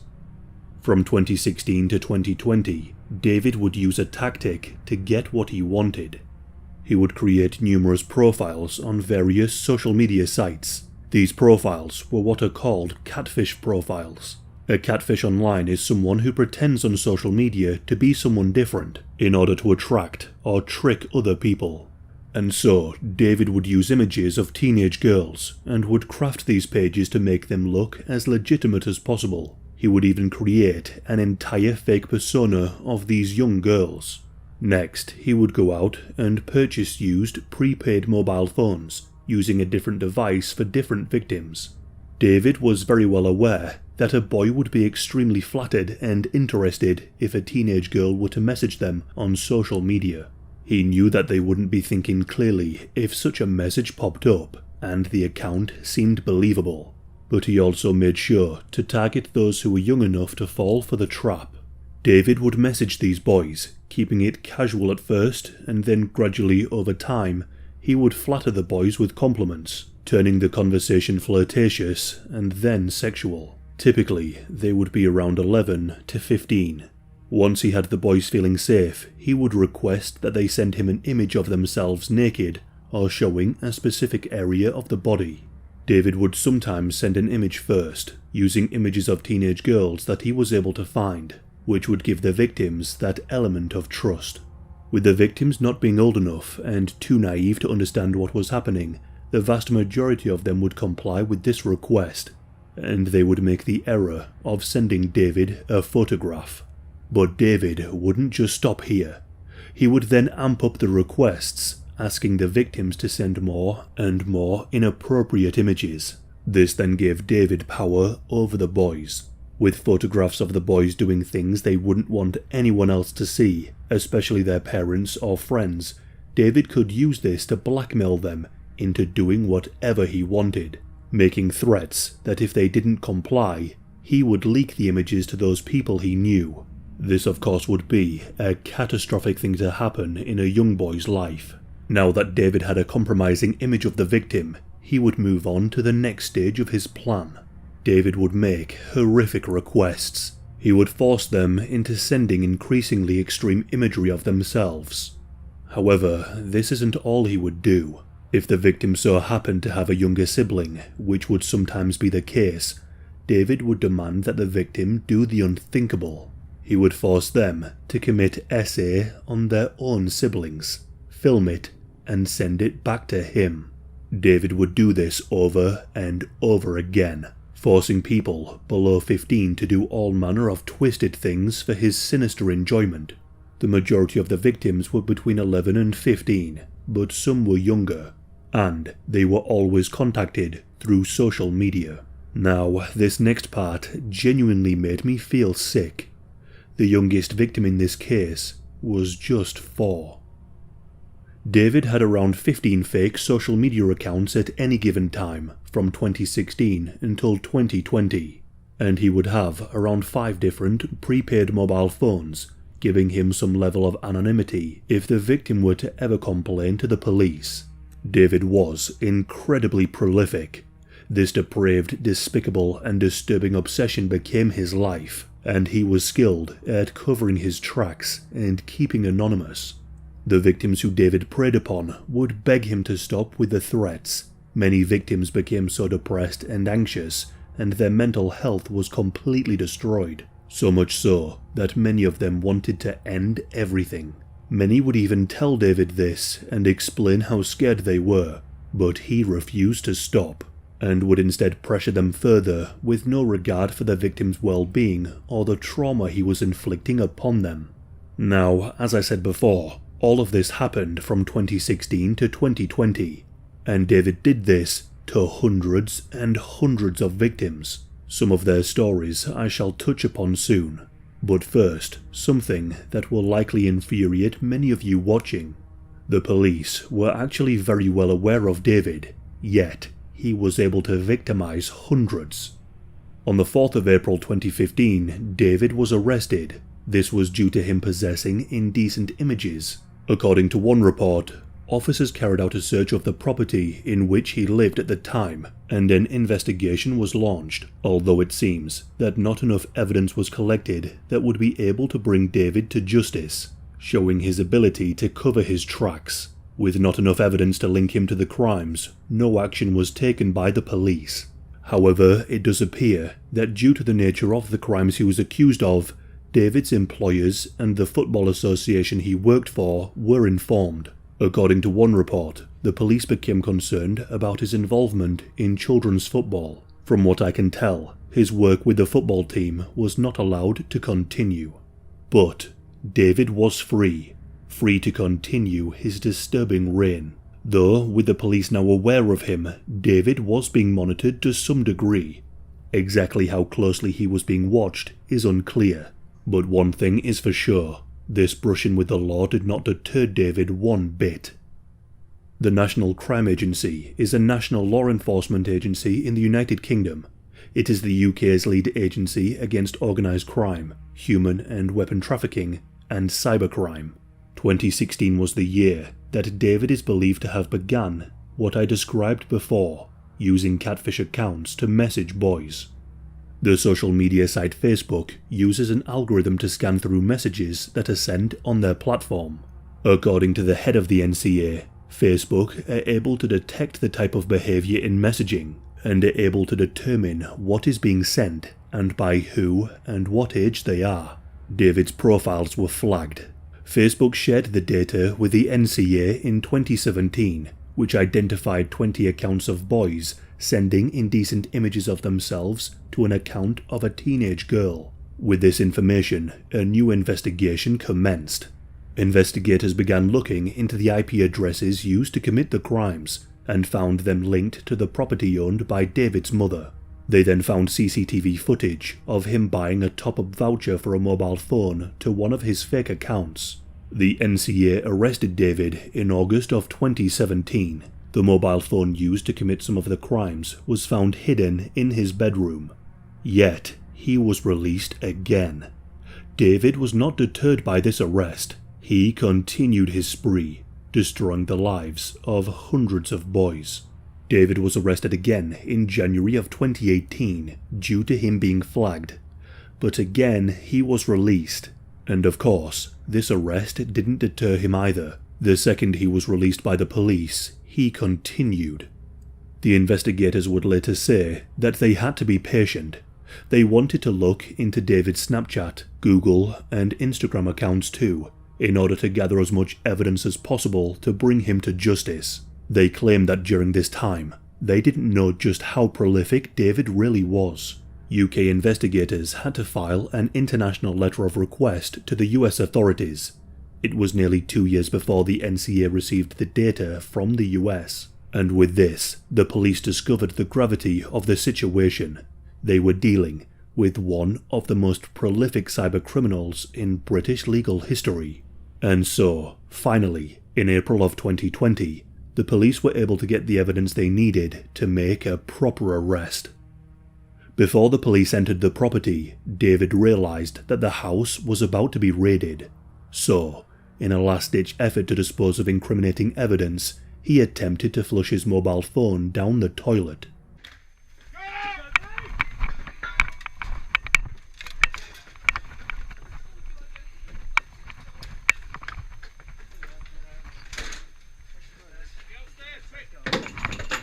One detained! 1 mile detained! Beautiful.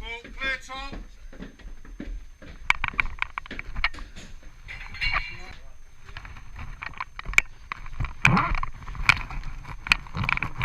Yeah. You got some? Yeah. Oh, then you're not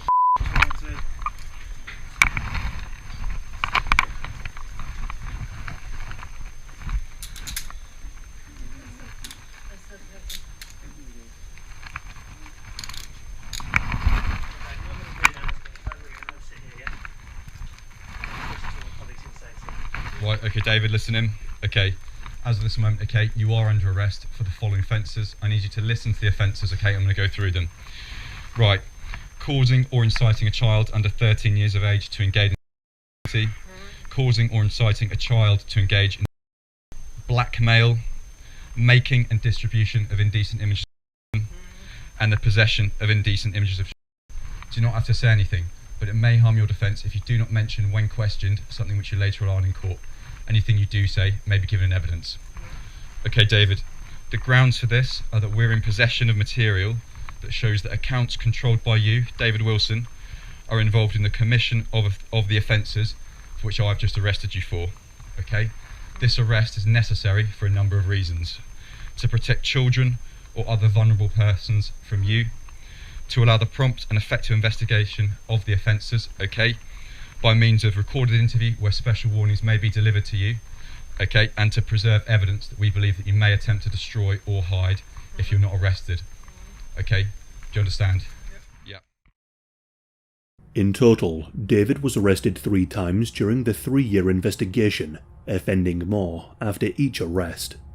There were questions as to why David was able to get away with his crimes for so long, leading to the destruction of so many people's lives. One NCA spokesperson said that they were not in a position to charge him before the year 2020, and went on to say, "We applied bail conditions, but we can't be with them 24 hours a day. Wilson was really determined. We did as much as we could."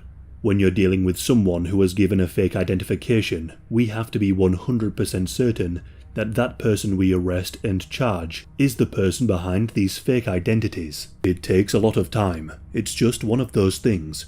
You've got to piece together the evidence like a jigsaw puzzle until you can prove that the fake identities are linked to David Wilson.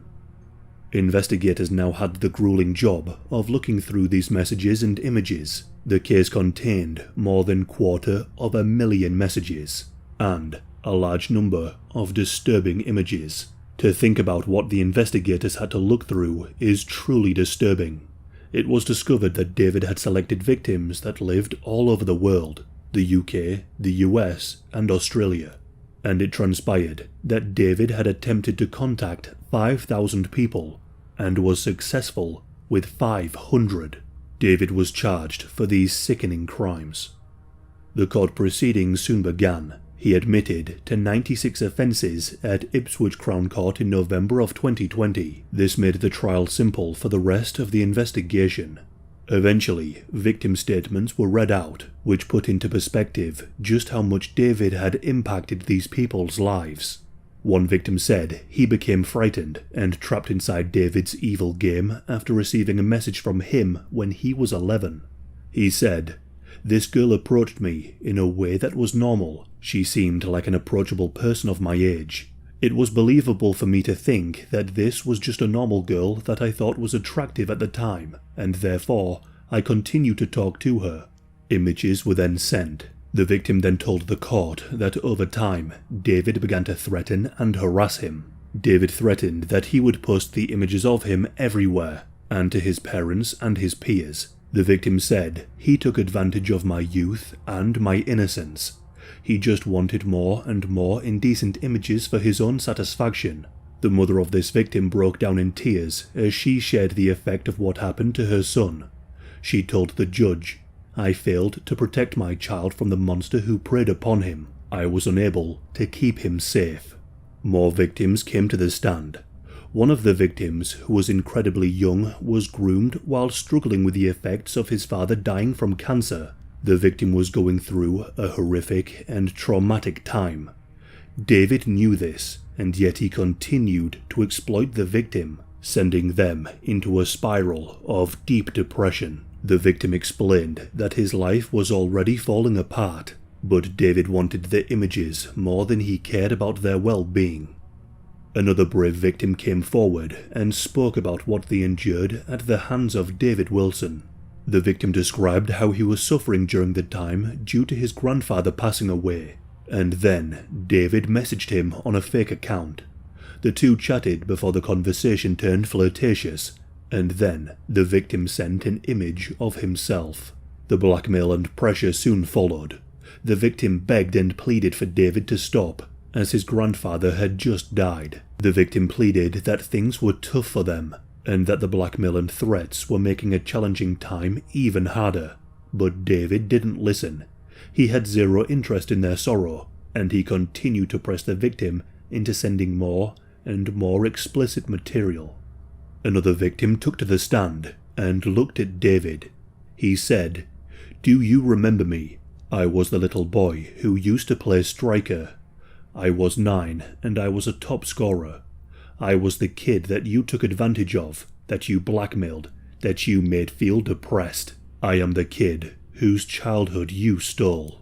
The court then heard how David, on multiple occasions, would force some of the victims to do unthinkable things to their siblings, something that deeply horrified the court. Because David was compliant and admitted to the crimes, the need for a full trial was avoided. One investigator who worked on the case said, "I really think he couldn't help himself. It's like some sort of mental illness. It developed over time and became progressively worse, which is not an unusual characteristic of an offender. What will happen is they need to move on and do other things to gain the same stimulus, a bit like drugs. He became more and more dangerous in terms of his offending."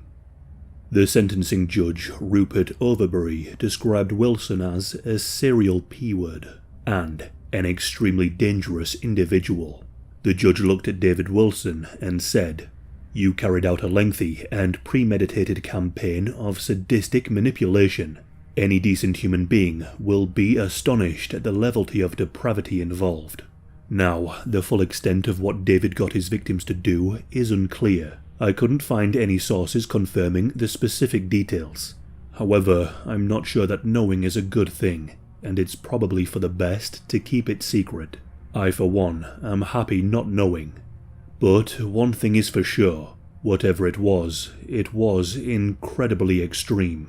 When it came to the sentencing, the court took into consideration another thing, that David expressed willingness to work with any agency whilst in custody to address his, quote, problems. I'm not entirely sure that someone such as David is capable of rehabilitation, but there we go. On the 10th of February 2021, the judge sentenced David Wilson to 25 years in prison, with an extended licence period of 8 years.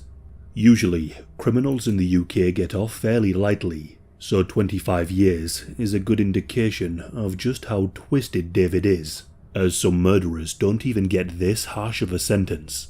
However, many people who hear of this case believe that the sentencing is far too lenient and that David is too dangerous to ever be released. Those who investigated the case made a point to highlight the bravery of the victims who came forward. For many of them to come forward at such a young age is truly remarkable. The investigation and court proceedings were grueling, and the victims had to describe many, many vulnerable things. Following the sentencing, investigators described David as one of the most prolific offenders they had ever come across. To imagine for a moment being young and trusting someone online, only to receive horrific threats involving intimate photographs of you being sent to your friends and family is a horrifying thought. David showed absolutely no regard for his many, many victims. The case of David left me feeling genuinely infuriated and deeply sickened. The age of the internet has brought with it so much opportunity. There is so much access to information, and it is an overall positive on the world. But with that being said, it is important to remember that people such as David use the internet for very different reasons. David is on the more extreme end of such a criminal, but sadly, he is far from rare. There are many more like him out there who can and will commit these crimes with no remorse. This case is a reminder to ensure your children are safe when using the internet. David Wilson is considered to be one of the most prolific criminals in British legal history, and the victims are currently being treated by mental health professionals. However, it is being reported that with some of the more extreme cases, where David blackmailed them into essaying their siblings, that they will likely never psychologically recover.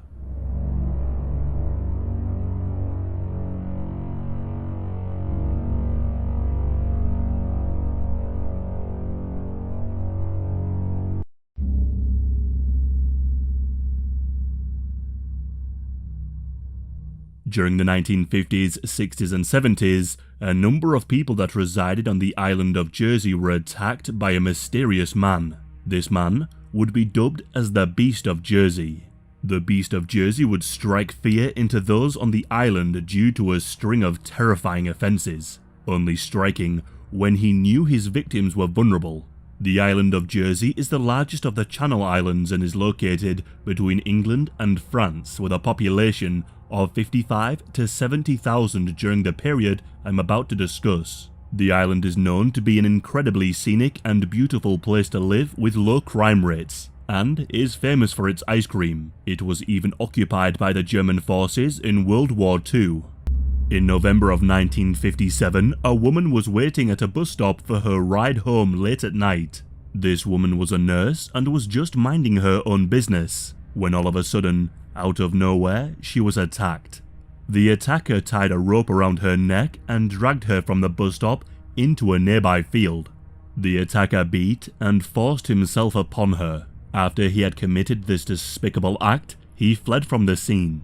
The woman was badly injured and required a number of stitches. The woman reported the crime to the police, but the attacker had left behind little evidence, and he had also concealed his identity by covering his face with a scarf. The police didn't have too much to work with. A piece of evidence she was able to provide was that this man had a strange Irish accent, almost like he was putting it on. This attack would be but the start. The next year, in March of 1958, the attacker would strike again. Another woman was walking home from a bus stop when a man jumped out, wrapped a rope around her neck, and dragged her into a field. She too suffered the same fate as the previous victim. Then, a couple of months later in July, another woman walking home from a bus stop was attacked. A rope was tied around her neck, she was dragged into a field, and she too became a survivor of SA. An obvious pattern began to emerge.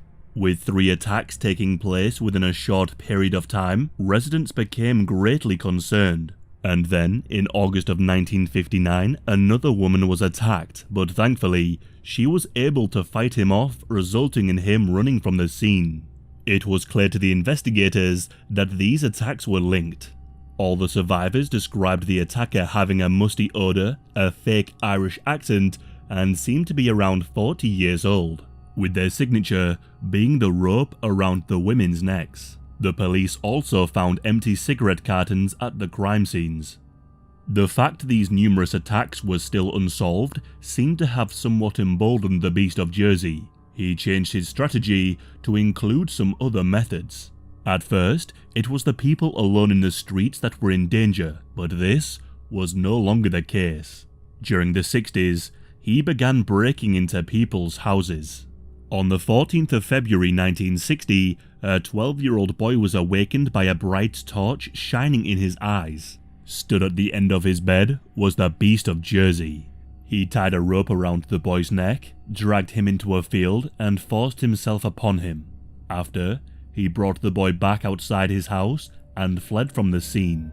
An investigation of the crime scene concluded that the Beast of Jersey had climbed through his window to get inside. Then, in March of 1960, a 25-year-old woman was walking to a bus stop when all of a sudden, a man who claimed to be a doctor pulled over and offered to give her a lift. This man said he was on his way to pick up his wife, which led the woman into a false state of security, and she accepted the ride.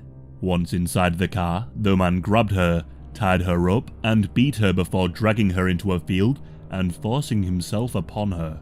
The man inside the car was indeed the Beast of Jersey. After he was done, the Beast grabbed the woman and dragged her back inside the car and drove away with her. However, the woman managed to escape from the vehicle and screamed as loud as she could for help. As a result, the Beast fled and sped off from the scene. Soon after this, the Beast would strike yet again. A 43-year-old woman was home with her 14-year-old daughter. The two lived in a fairly remote part of the island. At around midnight, their phone rang. The mother got up and went to answer the phone. On the other end, there was only a strange clicking sound. Not thinking too much of it, the woman put down the phone and went back to bed. But then moments later, there was a noise downstairs, followed by the lights in their home going out. She tried to call the police, but the phone lines had been cut. The Beast of Jersey was inside her home. The woman was then grabbed in the dark. She was able to fight the Beast off and ran to her neighbors for help.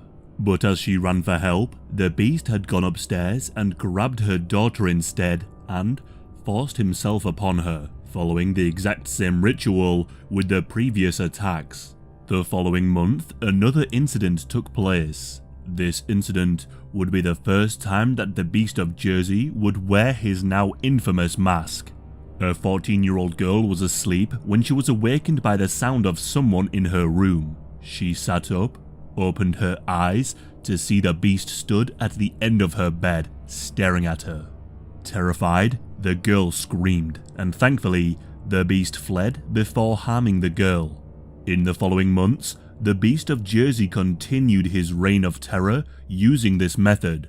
From July 1960 to April 1961, he attacked and committed SA upon 4 children aged between 8 and 12. All were abducted from their homes and taken to a field. With over 3 years of sinister and brutal attacks on women and children, the police acquired help from Scotland Yard to help crack the case and bring the Beast of Jersey to justice. A detective by the name of Jack Manning was assigned to the case, a well-respected homicide detective from Scotland Yard. The police questioned thousands of people, including already known criminals on the island. The information the police had on the Beast of Jersey was that he was around 5'6", an average build, spoke in a strange accent, had a strange musty smell, sported a mustache, and always wore a long jacket or raincoat with a peaked cap and gloves. And of course, the mask. The Beast had also claimed that he had killed someone. He had mentioned this to a couple of the victims. Islanders were told to stay alert, especially during the hours of 10 PM to 3 AM, as this was when the Beast was known to strike. Neighborhood watches were created as a deterrent, in hopes it would minimize the chances of the Beast of Jersey striking again. Jack Manning also collaborated with the press, and with each issue of the paper, a toolkit was given to help the residents to track down the Beast. These measures seemed to work, at least for a little bit. The investigators also requested fingerprints from every man on the island. The men could deny this request, but every single man complied but 13. Instead of chasing up these 13 people, the police turned their attention to a man named Alphonse. Alphonse was an older gentleman and a recluse. He was known to roam the island at night, and he also owned a raincoat. These factors were enough for him to arouse suspicion. Alphonse was questioned by the police and his home was searched numerous times, but it came clear to the police that it was highly unlikely that he had anything to do with the crimes. However, the residents on the island believed that Alphonse was the one responsible, and so they took matters into their own hands.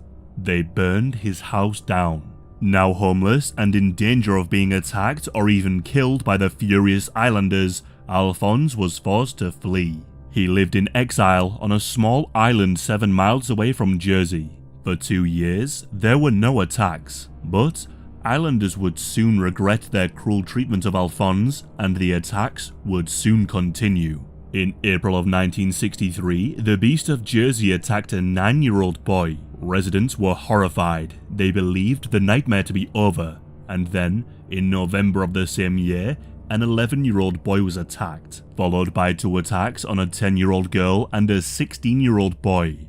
And then, nothing. Nothing else happened for more than 2 years, leading to the police to believe that the beast was no more. But this was wishful thinking. A chilling letter was sent to the police, and the sender claimed to be the beast himself. My dear sir, I think that it is just the time to tell you that you are just wasting your time, as every time I have done what I always intended to do, and remember, it will not stop at this, but I will be fair to you and give you a chance. I have never had much out of this life, but I intend to get everything I can now. I have always wanted to do the perfect crime. I have done this, but this time, let the moon shine very bright in September, because this time, it must be perfect. Not 1, but 2. I am not a maniac by a long shot, but I like to play with you people. You will hear from me before September, and I will give you all the clues, just to see if you can catch me. Yours very sincerely, Wait and See. The Beast of Jersey followed through with his promise in the letter. In August of 1966, a 15-year-old girl was attacked by the Beast of Jersey. He beat and forced himself upon her. He also made some incredibly disturbing threats. The girl reported that he repeatedly said, "Do you know how long it takes to kill a woman? 5 minutes." The other attack that the Beast promised never happened. Following this attack, the Beast went quiet again and would reappear in the 70s. In August of 1970, a 13-year-old boy was asleep when he was awakened by a bright light shining directly into his face. He led the boy outside and attacked him in his usual style. After, the Beast of Jersey brought the boy back home, but told him that if he was to speak to anyone about what happened, he would come back and kill his parents. The following morning, the boy woke up and tried his best not to speak of what happened to him, but his parents could obviously see that something was horribly wrong with him. He broke down and told his parents exactly what happened. By this point, the Beast of Jersey had been carrying out his depraved crimes for well over a decade. The police had interviewed and questioned thousands of people, yet they just couldn't seem to crack the case. And then, a rather unusual stroke of luck. On the 10th of July 1971, 2 police officers were conducting their nightly duties and patrolling around the island in a car. The officers stopped at some traffic lights when a car whizzed by them at great speed. The officers were quick in pursuit. Whoever was in this car desperately tried to evade the police and even drove on the wrong side of the road to get away from them. And then, the car crashed.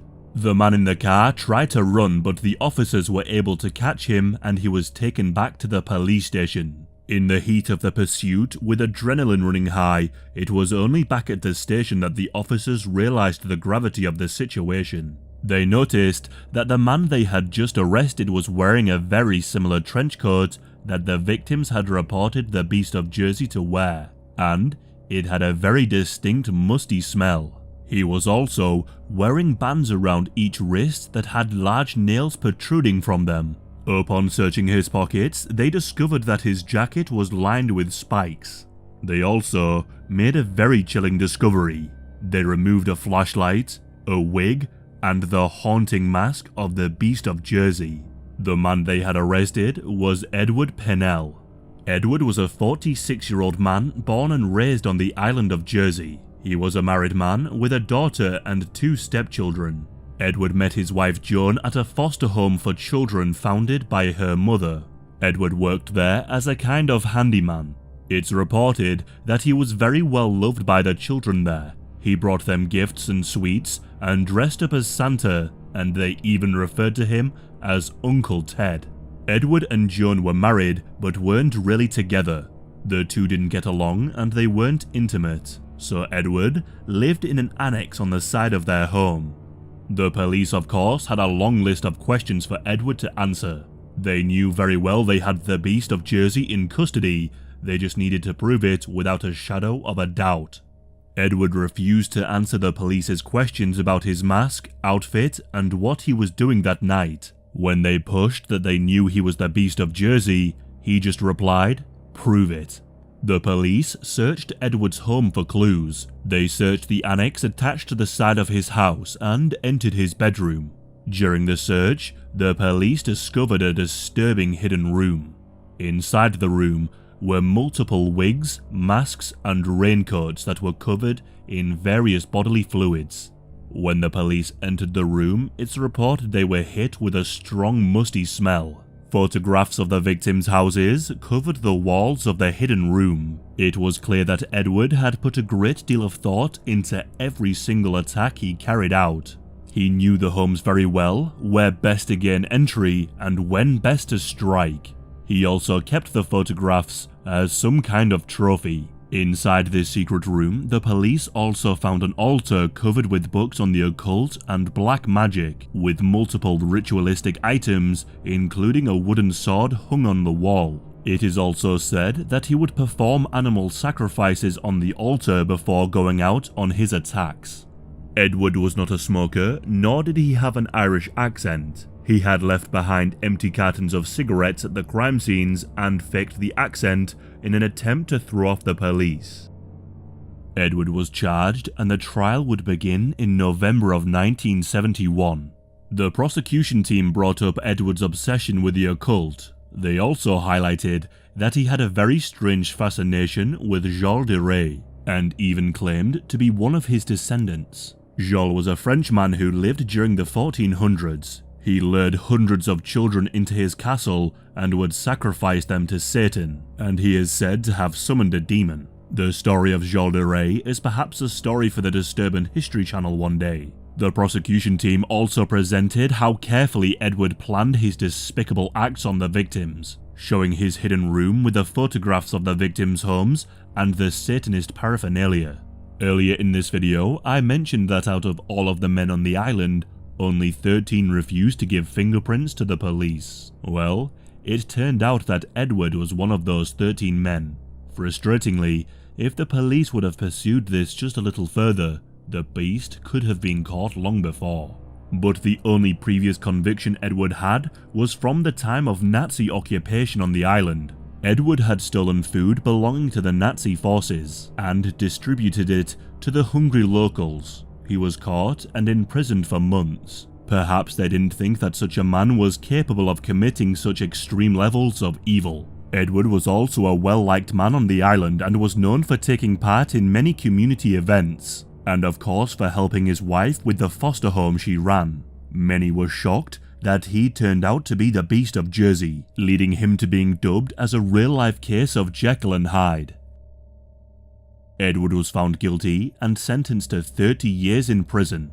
Following his arrest and conviction, his wife Joan wrote a book on the Beast of Jersey in 1972, claiming that she had no idea that her husband was the Beast. Although she tried to back up her claims and stated that they were only married in name and not very intimate with each other, many did not believe her story. Alphonse, the man whose house was burned down, lived in exile for 14 years on a small island inhabited by fishermen and tourists. He declared himself the king of the island and enjoyed his time there. He did, however, eventually return to the island of Jersey. He passed away at the age of 97 in 2012. And now, get ready for something that will truly infuriate you. Edward was released from prison in 1991 after completing 20 years of his 30-year sentence, as he was considered to be a model prisoner and was even allowed to return to Jersey. Of course, the residents of Jersey had not forgotten the terror he had inflicted upon them, and so he was forced to flee the second they found out. He lived on the Isle of Wight for the rest of his days, dying in 1994 from a heart attack. Though Edward was only charged with 13 counts, it's believed that there are more victims that just didn't come forward. Some victims would later come forward, and it was those living in the children's home run by his wife Joan. A 2008 investigation on the children's home called Operation Rectangle found that some of the children recalled Edward climbing through the windows at night, wearing his mask and gloves to attack them.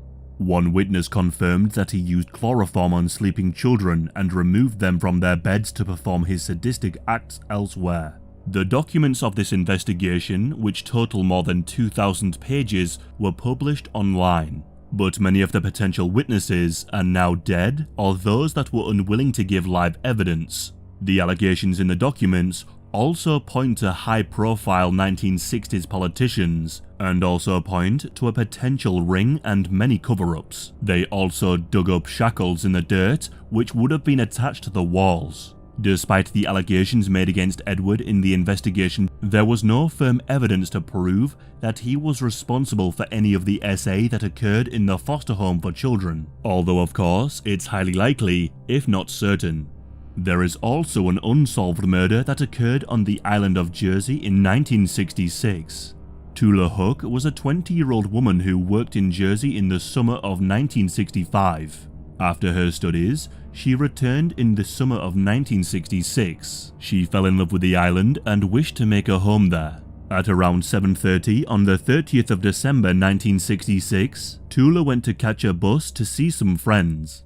She got to the bus stop and was seen by a number of people driving by, but she never actually made it onto the bus. Tula's body was found the following morning on the 31st of December. Her head and face had been caved in with some kind of heavy object. It's thought that she had accepted a lift from someone, and that someone could be the one responsible. Was the Beast of Jersey responsible for this murder? It certainly fits his style. A woman waiting at a bus stop is reminiscent of many of his attacks. And of course, he did tell a number of his victims that he had killed somebody. Many have speculated that the Beast of Jersey could have been the one responsible. But as of now, the case remains unsolved. The Beast of Jersey is quite possibly one of the most terrifying cases I have come across. The outfit he wore is reminiscent of something out of a modern-day horror film. And despite not being convicted of a murder, I think it's safe to say that Edward is quite possibly one of the worst people to ever exist.